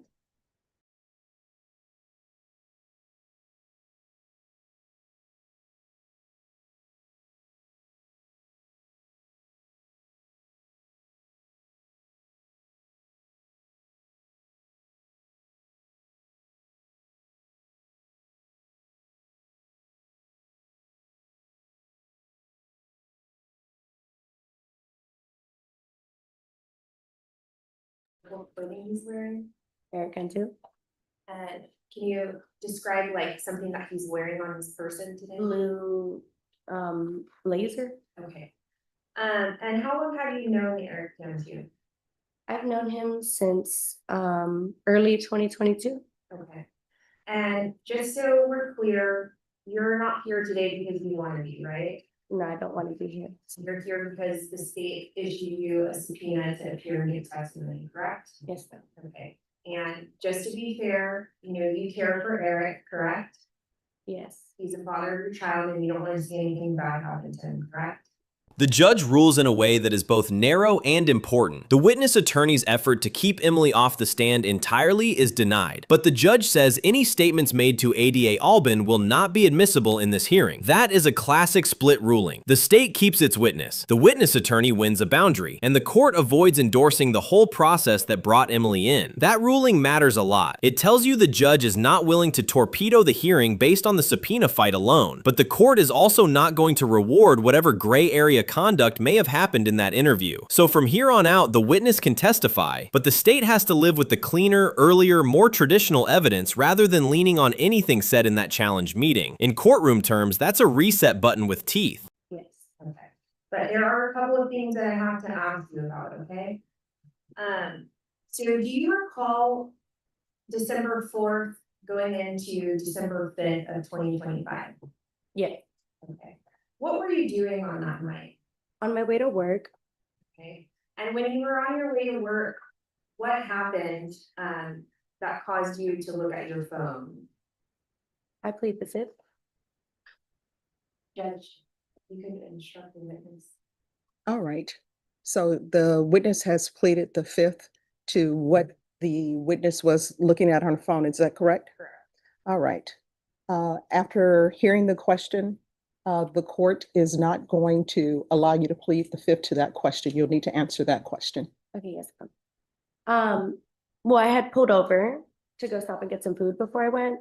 And I looked at my phone. I kept seeing notifications of Blink. Okay. And the notifications that you were receiving, what app were they from? Blink. Okay. And at this time, what apartment complex were you living at, or what was your address? The Harper at the Park. Okay, and what was the address? 950 Bitters. Okay. And at your residence, did you have some type of video recording system? Yes. Okay. And is that through Blink that you stated? Yes. Okay, and so what type of notifications were you receiving on your phone that caused you to look at the app? Motion detected. Okay, and where was that motion detected? There's no label for where. It just shows that there's being motion detected somewhere. Okay. So how many cameras did you have at your residence? Doorbell and inside. Okay. And so on this day, when you received those notifications from Blink, did you click into the app to view what was going on at your residence? Yes. Okay. Now regarding the Blink subscription that you had, were you able to access past videos or were you only able to access live feed? My free trial ended for the Blink to be able to see in the past. So that had already ended. So now it was only live footage. Okay. And so when you access to the live footage at your apartment on Bitters Road, what did you observe? And now Emily takes a stand, and from the very beginning, the courtroom tension is visible. The prosecutor gets her to say the obvious truth out loud. She doesn't want to be there. She cares about Eric. He is the father of her child, and she doesn't want anything bad to happen to him. That is hugely important because it tells the judge two things at once. One, this is not a gleeful, hostile witness trying to bury him. Two, if she says something damaging anyway, it may actually carry more weight because it is against her emotional preference. This is why prosecutors often front-load bias. They'd rather show it than have the defense weaponize it later. And now that it's out in the open, the testimony has a strange credibility boost. She's not here because she wants revenge. She's here under subpoena, reluctantly, and still about to describe what happened. That makes everything she says from here forward much more complicated and potentially much more powerful. I saw my neighbors and Eric outside my door walking away down the stairs. Okay. Did you hear any voices at that time? I was connected to CarPlay, so I couldn't get it to listen. I couldn't get it to play any sound. So I turned off my car and disconnected the CarPlay, and I just heard them have some sort of interaction, and that was it. Okay. And so when you say them, what is, because you have known Eric for quite a while, so are you familiar with his voice? Yeah. Okay, and is one of the voices that you heard on the Blink camera the voice of Eric Cantu? Yes. Okay. And so when you received or you saw that Eric Cantu was at your apartment, what did you do at that point? Well, I first grabbed my food and then I drove to work, and I kind of just brush it off so I can just focus on work and not, pay any mind to it because I didn't really observe what had really happened. It was kind of just seeing motions and seeing that, and I just kind of was like, I don't have time for this. Well, let me ask you this, was he supposed to be at your apartment on that day at that time? No. Did he ever live at that apartment with you? No. Okay. And so once you were at work and you were trying to push through, at some point, did you make a phone call to someone? Can you please elaborate? Yeah, okay, so when you were at work, at some point, did you call 911? Yes. Okay, and what did you report to 911 that had occurred? That I saw my iPad at another location than from where I left it. Okay, and so your iPad, how long have you had that, or how long were you the owner of that iPad? Since July of 2025. Okay, and did Eric Cantu buy that for you, or is that something that you purchased on your own? That was my iPad. Okay, and so before you went to work, where was the last place that you observed your iPad? On my bed. Okay, and is that in the apartment on Bitters Road? Yeah. This is the first direct factual bomb from Emily. She says when she checked the live Blink footage, she saw her neighbors and Eric outside her door, walking away down the stairs. That is a huge moment because it visually places Eric at the apartment, not near, not maybe, at the door. And notice how this testimony comes in, not through rumor, not through somebody else's summary, but through the complainant describing what she personally saw on a live feed. That is very different from speculative gossip. It also lines up with the broader state theory that Eric was physically present at the apartment when he should not have been. The defense can still argue why he was there, what he believed, and what he intended, but the physical presence piece just got much harder to escape. So now the courtroom moves from was he there to what was he doing there and with what permission? Okay, and so when you're at work, before you call 911, what did you recognize about your iPad's location? That it was moving. Okay. And so then when you called 911, the first time, or let me back up, did you call 911 more than one time? Yes. Okay. And so the first time that you called 911 and you initially tried to make the report, where were you? Well, I didn't want to leave work, so I wanted to handle that without leaving, but they said I couldn't. Okay. I had to leave work in order to handle it. Okay. And so at some point, did you make the decision to leave work to make the report? Yes. Okay. And once you left work, where did you go after that? To my apartment. Well, first the gas station. Okay. And when you were speaking to the police, did you feel comfortable at that time returning to your apartment from work? Yes, I just wanted to, or they had instructed me to meet at the gas station first. Okay, you don't recall telling them that you didn't feel comfortable going back to the apartment? I don't remember.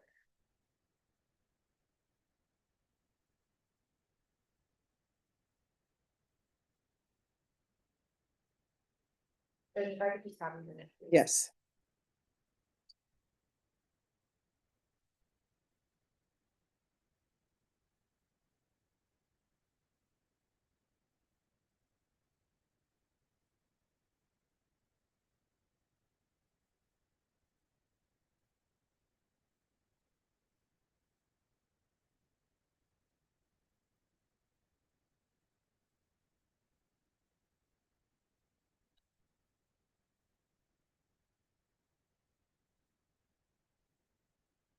I have a couple of things here. I have some headphones, so I'm gonna place these in front of you. At some point, I'll ask you to put them on, okay?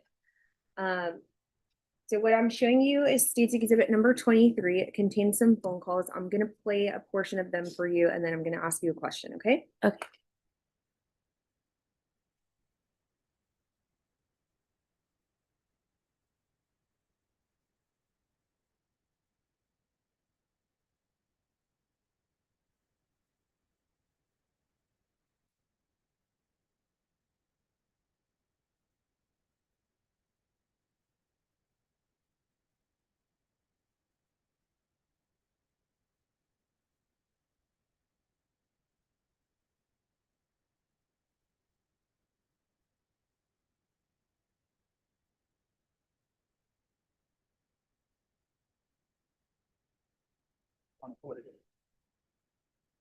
Or do you want to listen to it first or what? What it was. Right. You can Nick was nice enough to offer his advice.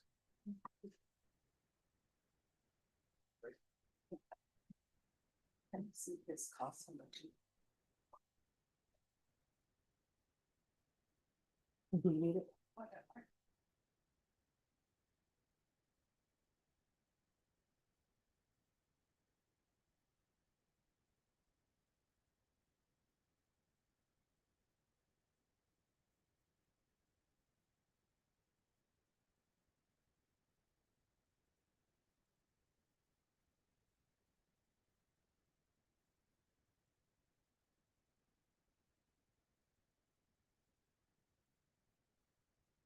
Okay. You can take the headphones off. Okay, so when you called 911, did you advise them that you didn't feel comfortable going back to the apartment at that time? After hearing, yes, I did say that. Okay, thank you. And so what location did you choose to meet with police officers at? The Valero gas station close to my apartment. Okay. And so after you met with the officers there at the Valero, did you then head to your apartment that was located on Bitters Road? Yes. And then once you arrived at your apartment complex, did the police arrive there with you? Yeah. Now the iPad becomes one of the most important pieces of the whole case. Emily says the iPad had last been on her bed in the apartment, but while she was at work, she realized its location was moving. That's a big fact because unlike the GPS evidence earlier, which the defense could frame as a parent checking on a child, this points toward property leaving the apartment. And if the iPad later shows up tied to Eric's family address, the state suddenly has a very tangible narrative. Also, this is where the urgency of her 911 calls starts making more sense. A weird motion alert might be one thing, but a moving device that had been inside the home is different. That's not just discomfort, that's possible theft, possible intrusion, and possible evidence that somebody entered and took something. The state is slowly building a story brick by brick, and this is a heavy brick. And did they kind of like search the location before you entered into the residence? Yes. And when you were in the residence, did you locate your iPod anywhere in the residence? Okay. Now,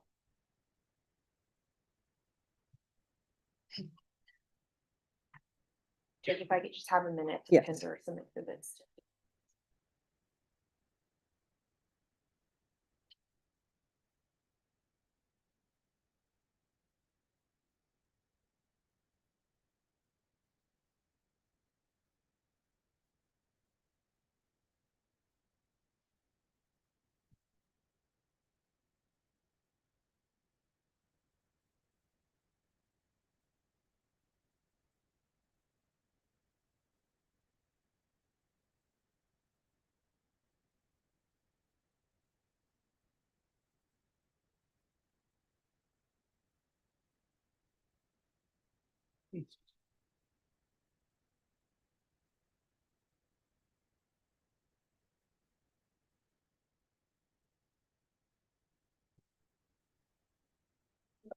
So I'm gonna show you what has been marked as state exhibits 8 through 15. I'm gonna ask you if you can just take a look at these photos and tell me if you recognize what is depicted in each photo, okay?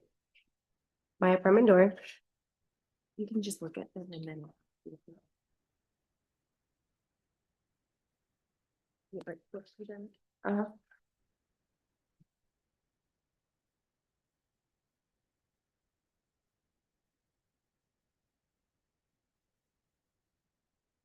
Okay, so are you able to recognize the items that are depicted in state exhibits 8 through 15 inclusive? Yes. Okay. And are they a fair and accurate depiction of your apartment and phone on the day of the offense? A Farron? Like, do they show your apartment as you observed it on the day that this occurred? Yes. Yes, like they haven't been changed in any way. That's how your apartment No. looked. Okay. At this time, state offers these exhibits 8 through 15 inclusive, which have previously been tendered to defense. No objection. All right, states exhibits 8 through 15 is admitted. All right, Emily, so now I'm going to show you these photos and ask you what is depicted in each photo, okay? Are you able to see that? They're blurry. My apartment door. Okay. And in state exhibit number 9, My living room. state exhibit number 10, My dining room. and what is this with blinds? What is what? This surface that has blinds sliding across, what is that? The rod What do the blinds protect? from sunlight and the door. Okay, so is there a door there? Yes. Okay, where does that door lead? To the balcony. State exhibit number 11. That's kind of hard to see.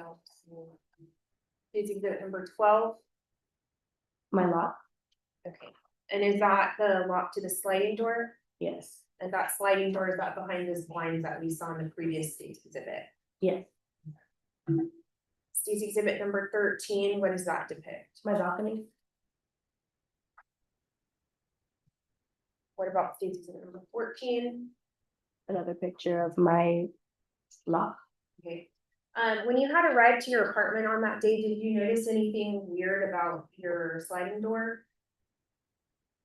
Emily says the officers arrived with her, searched the apartment before she went in, and cleared the location. That detail matters because it supports her fear and shows she did not treat this like a petty misunderstanding. She wanted law enforcement present before re-entering. That's consistent with someone who believed her home had been invaded, not just someone annoyed by texts. And when witnesses behave consistently with their fear in real time, judges pay attention. It's one thing to say later, "I was scared." It's another to actually wait for officers, meet them at a gas station, and have them clear the apartment before you step inside. Those actions tend to feel authentic. So even though the defense is going to challenge her memory and motives later, this part of the story helps the prosecution. Her conduct looks like someone reacting to a real boundary violation, not staging drama. It was a little bit cracked open. And state exhibit number 15, what are we seeing here? My iPad location. Okay, and so I guess I'm assuming, do you have an iPhone? Yes. Okay, and so was your iPad and your iPhone connected to each other? Yes. Okay, and so were you sharing the location of your iPad and the iPhone with each other? Yes. Okay, and is that how you were able to obtain this screenshot of the location of the iPod? Yes. Okay, and what location was displayed as where the iPod was? The 21010 Oswella Bueno. Okay, and who do you know that lived on Oslo Bueno? Is Eric's family? Did Eric live there with his parents? Yes. And then while you were meeting with police officers, did you start receiving communication from Eric Cantu? Did he text you at some point? While I was with the police, I don't remember. Okay, did he ever communicate with you either sometime when you were with the police or after you made the report? Let me rephrase my question. From the time that you noticed that your iPad was moving from your residence until after you made the report, did Eric Cantu reach out to you? Yes. How did he reach out to you? Text. And did a police officer with the San Antonio Police Department obtain screenshots or photos of the text messages that were sent to you from here? Yes.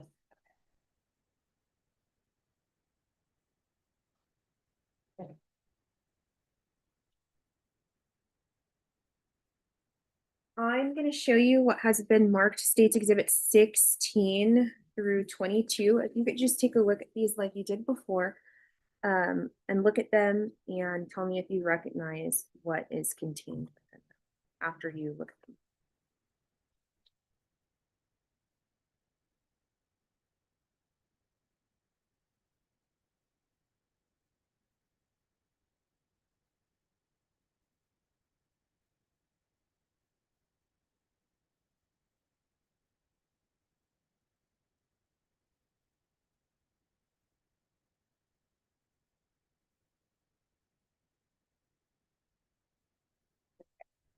So now that you've had an opportunity to look at States Exhibit 16 through 22, do these appear to be a true or fair and accurate depiction of the text messages that you received from? Now the physical scene gets even more concrete. Emily says the sliding door was a little cracked open, and one of the admitted photos shows the lock to that door, the balcony, and the apartment layout. Add to that the iPad location screenshot pointing to 2110 El Abono, where she says Eric's family lived, and the state's circumstantial case tightens up considerably. This is the kind of evidence prosecutors love in revocation hearings, because it doesn't rely only on one emotional witness. It layers scene photos, location data, and witness identification together. The defense can still question how the door got opened, whether Eric had some reason to believe entry was justified, or whether this was really burglary in the full criminal sense. But as a probation allegation, this is the kind of combined evidence that can absolutely move a judge. Eric Cantu. Yes.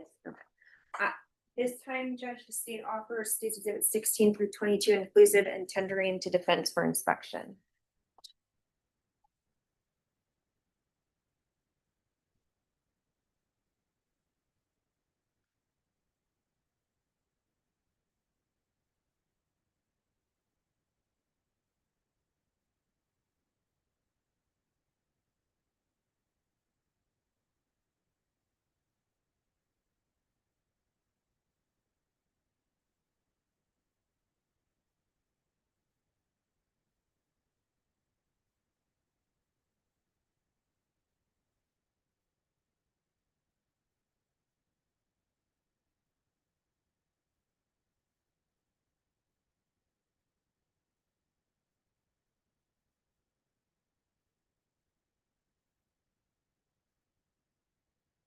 Definitely ones that show the full conversation, that don't have stuff whited out. Yeah.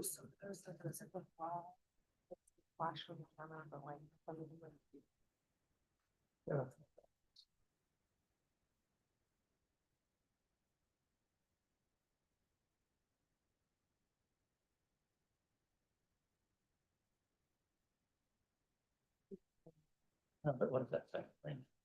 Yeah, one that shows that's not whited out. right before she says have fun in jail. You're the only one. Yeah, fun.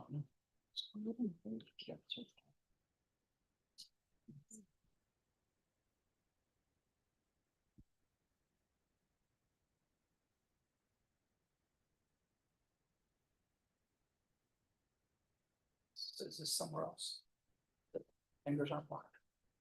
I don't think so.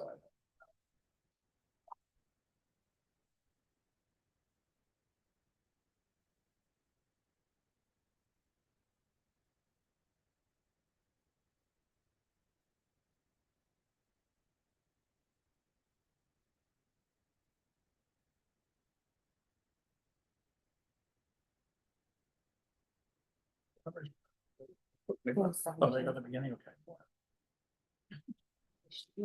I put it back in order. Time-wise, you mean? Yeah, so like, whatever you're looking at.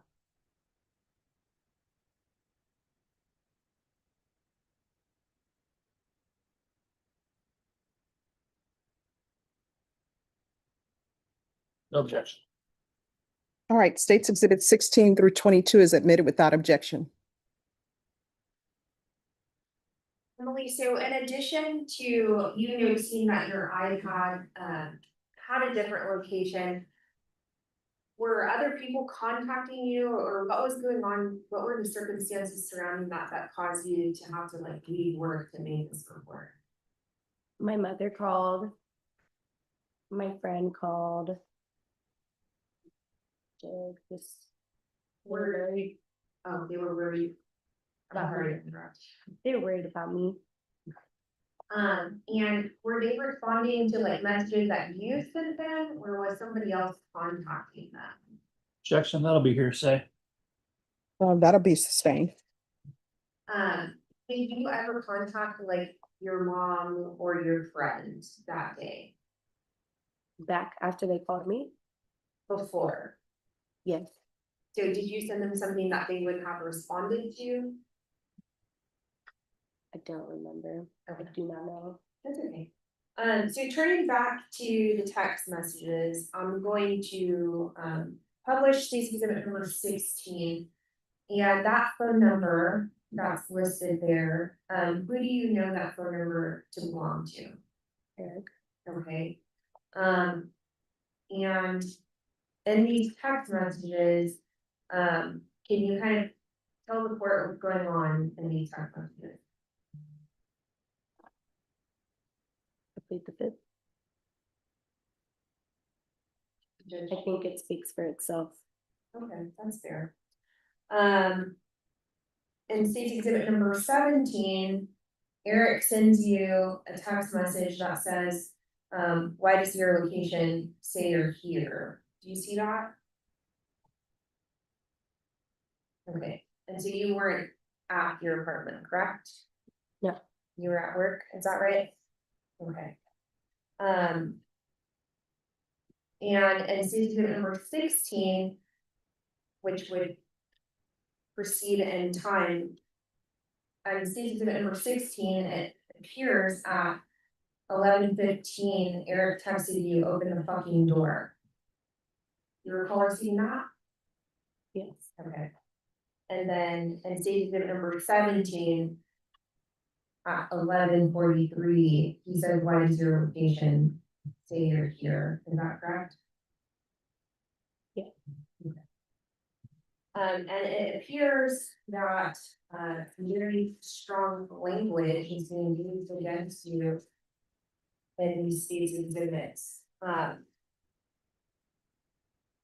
And then when we arrive at State's Exhibit number 21, it looks like you responded to him, you broke into my house, weird ass N-word.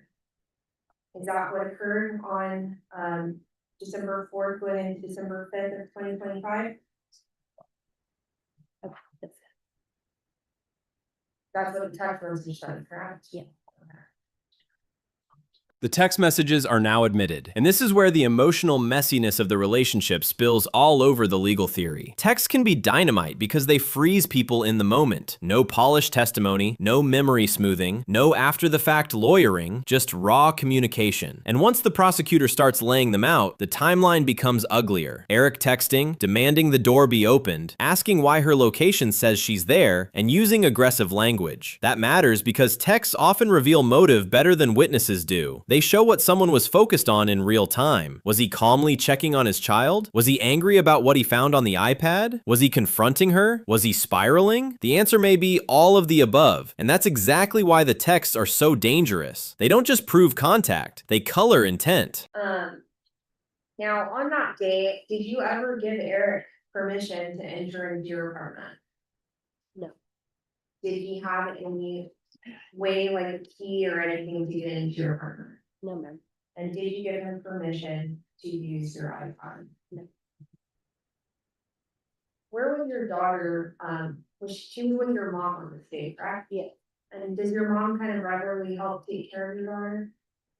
Not really. Not really, okay, but on that day, your daughter was with your mom? Yes. Okay. And while you were on the phone with police, your mom was, or when you were at the gas station waiting to speak with police, you were on the phone with your mom, is that correct? I don't remember, maybe. Okay.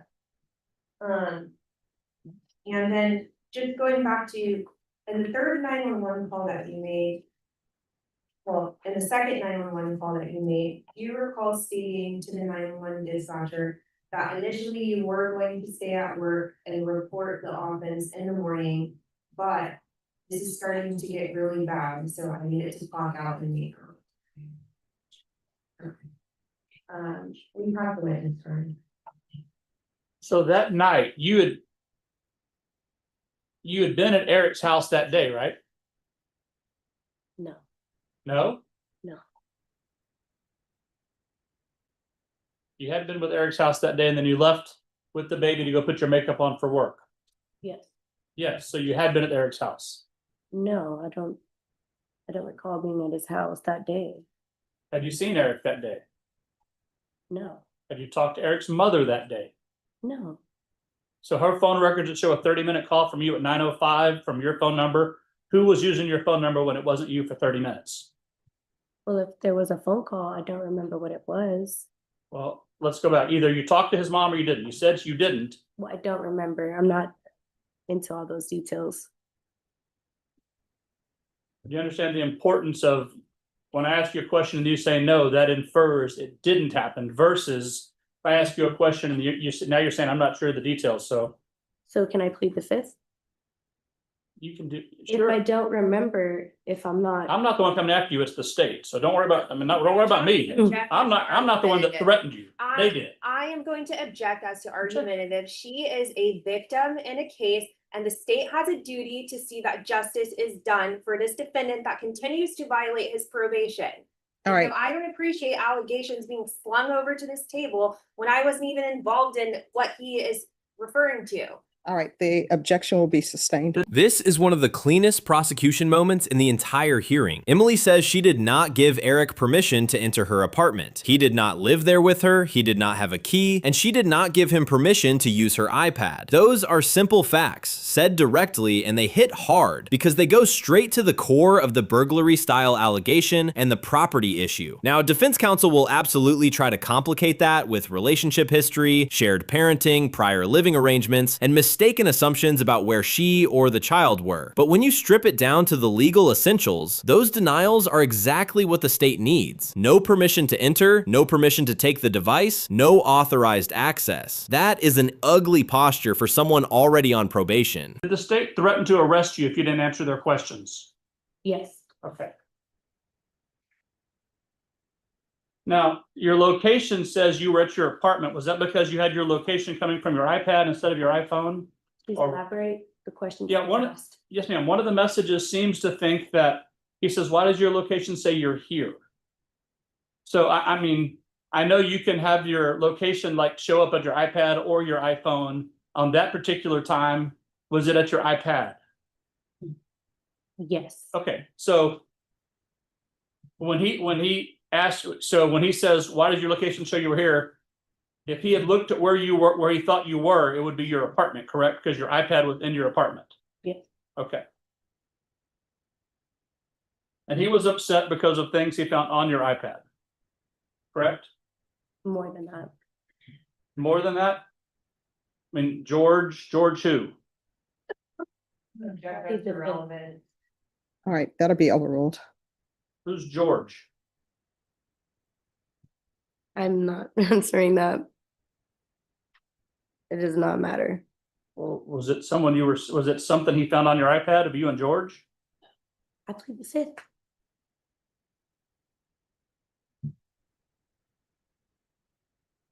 And David Torres, is he also on your iPad? Judge, I'm still gonna object as to relevance, what she's doing in her.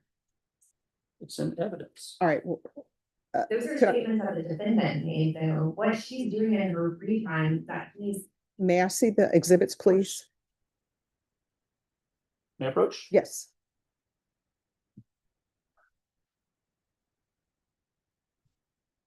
I'll move on, Judge, just to get this thing rolling. Now, that particular night, Eric thought the baby was with you, right? At least earlier in the day, correct? Yes. That'll be overruled. And then Eric, according to your iPad location, it would be safe for him to assume if you were with the baby and your iPad said you were at home, that he would think you were at home, correct? Elaborate? Well, on this particular night, Eric he didn't know your mother had the baby at that point, right? No. You hadn't told him that was your plan, correct?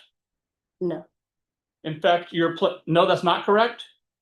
It's correct. Oh, that is correct, okay. And then in fact, as I understand it, you had originally talked to him during the day and he thought you were going to work later. You actually went in earlier than you were supposed to or something like that, is that right? Yeah. Okay. So at some point, Eric is trying to look for you and he sees that you're at your apartment and then he calls you a couple of times. Do you answer any of those calls? No. Okay. And can you see if he thought you were home with the baby and why you didn't answer, why that might get him concerned? Sure. Okay. I mean, he cares about his daughter, correct? I mean, I don't want to, does he participate in her life? To an extent. Okay. And does his family participate in her life? Yes. Now, talk about the family. You lived with Eric and his family before this apartment, is that correct? Yeah. And even sometimes during the apartment, you still stayed with Eric and his family. Is that also correct? I plead the fifth. All right, you'll need to answer that question. The question was? Did you stay with Eric and his family even after you had the apartment sometimes? Yeah. Okay, and I'm not trying to trick you. I'm just trying to paint a picture of what was going on. Okay. Now, I thought you said that Eric didn't have a key. Did I understand that correctly? You had not given Eric a key when he helped you move in furniture that day? Help me move in furniture? When you moved into the apartment? No.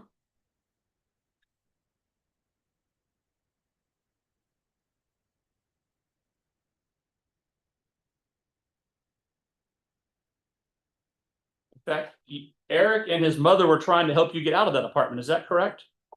His mother, yes. Because of some trouble you were having not related to Eric? Yes. Okay. Now the iPad, so Eric knows the baby, he doesn't know where the baby is. Could he have thought the baby was with his mother? No. No, because you told him where the baby was? No, because she would have told him and she lives in Austin. Okay. And when you talked to her that night, you said you didn't remember talking to her that night? No.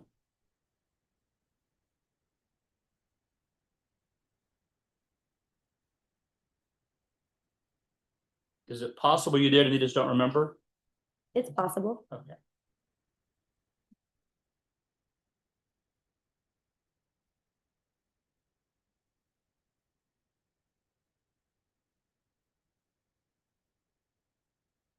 Is it possible that Eric was worried about you and the baby since you weren't answering the phone and he thought you were at the apartment?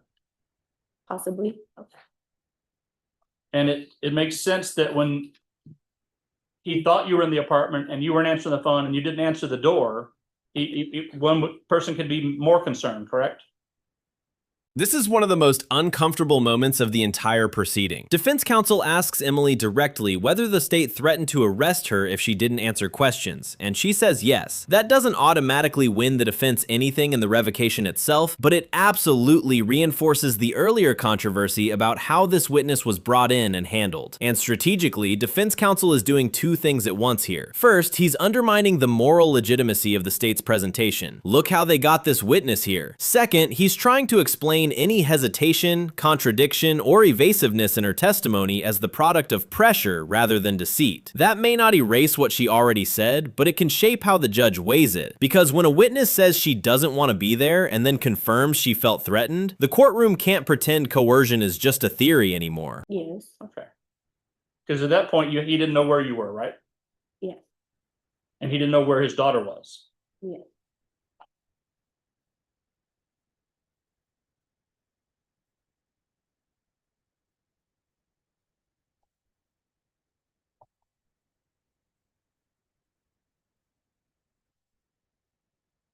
And the iPad, is that the same iPad that, I know apparently you had pictures of you and these other guys on it, but there's also the iPad your daughter used to watch stuff when? Yes, and guys plural. There was no guys plural. I was just going off your text messages of Nate and George and the other guy. But this, like when my kids were very young, they would watch like Dora the Explorer or something. When take them out to eat, you give them the iPad. Is that the same? Would this iPad also work for that for her? Yeah. And did she use it a lot for that? Yeah. Okay.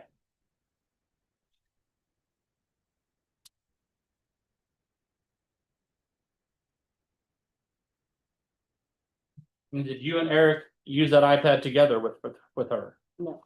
There was never a time when you and Eric and your daughter watched something together? When y'all lived together with your daughter, the three of you never watched anything together? Not on my iPad.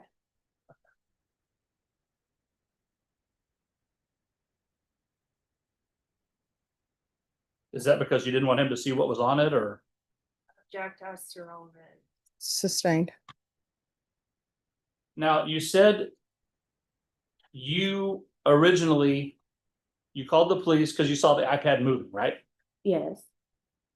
And it was the police's idea, the police people, whoever it was, idea for you to meet at the Valero? Yes. And it was that before or after they learned that his name was Eric Cantu? Not too sure. Well, did you tell them who you thought had your iPad? Yes. So then yes. So yes, after they learned it was Eric, then they said, hey, let's meet at the Valero. Yes.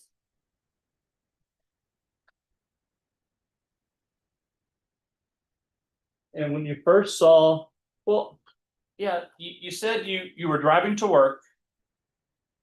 And I guess you work a night shift somewhere? Yes. Okay. Because it was night, correct? Yes. Okay. So you're driving to work and you get an alert for some movement on your phone and you pull over and you watch whatever the movement was, right? Yes. And whatever you saw didn't concern you enough to do anything because you still were going to go eat. You said first you got your food and then you went to work, right? Yeah. Because the alternative would have been to turn back around and go back to the apartment, right? How far were you from your apartment when you got that video? 20 minutes. 20 minutes? 15? 15 minutes. Okay. But mind you, I drove all the way to New Braunfels For work? to drop off my daughter. But he didn't know that. No. And your location was at your apartment. Yeah. Okay. But I guess my point is what you saw on the video, Eric at your apartment didn't concern you enough to do anything at that point. You still got your food, you still went to work. Yeah. Okay.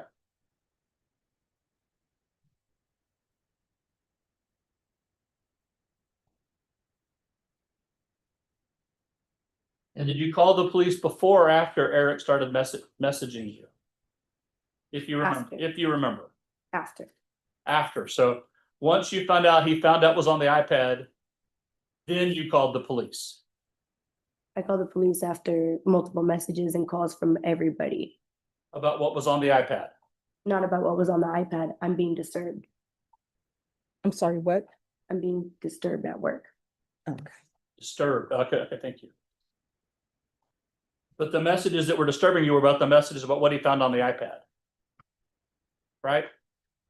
We have the messages. I mean, that's, you wanted us to see them, so. It speaks for itself. So you see him at your house at the door, you continue to get your food and go to work. Then he texts you about Nate and George and whoever and the other people. That's when you call the police. After that, right? I call the police whenever I'm not able to work.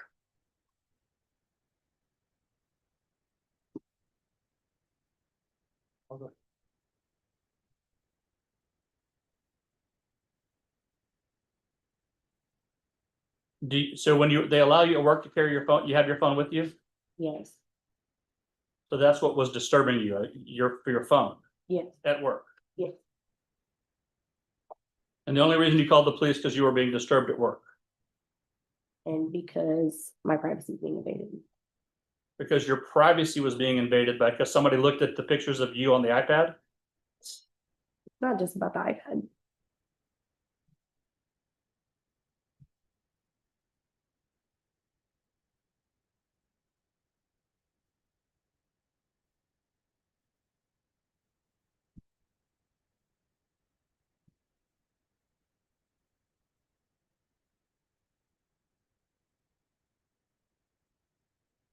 When you said earlier that there was times when you stayed with Eric and his family, correct? Yes. And then you said that his mother helped you get out of the apartment. Was that am I correct if you stayed with Eric those times because you didn't feel safe at your apartment? Elaborate? There were some other threats towards you, or not towards you, but that concerned you. And because of that, sometimes you stayed with Eric because of these other threats, right? Yes. And then also that's the reason you had his mom help you get out of the apartment because of these other threats, correct? Yeah. And those had nothing to do with Eric. Is that correct? Okay. Yes, it did, or no, it didn't. I'm sorry. Yes, it did have, no, it didn't have any. Okay.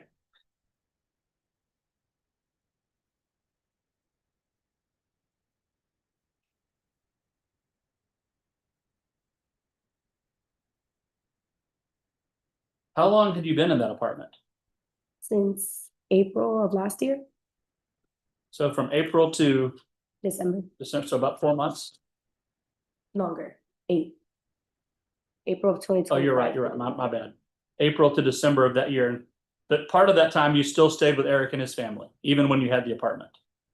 Yes. Okay.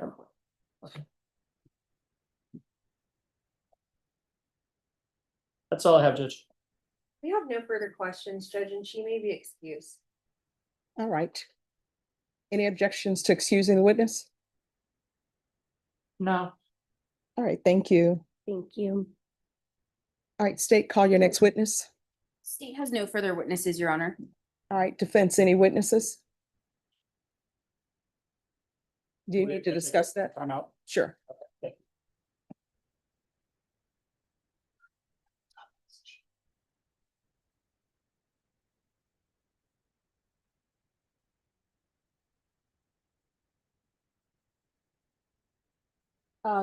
Defense. Is the probation officer excused? Yes, I'm sorry, yes. Thank you. Sorry. No problem.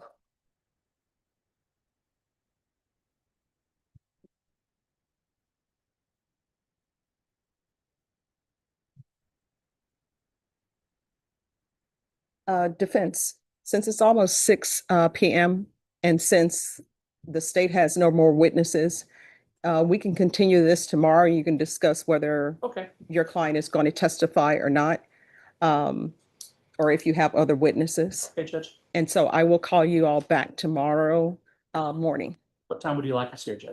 If you all could be here no later than 10. 10 o'clock. Okay, we'll be here, Judge. Thank you. All right, thank you.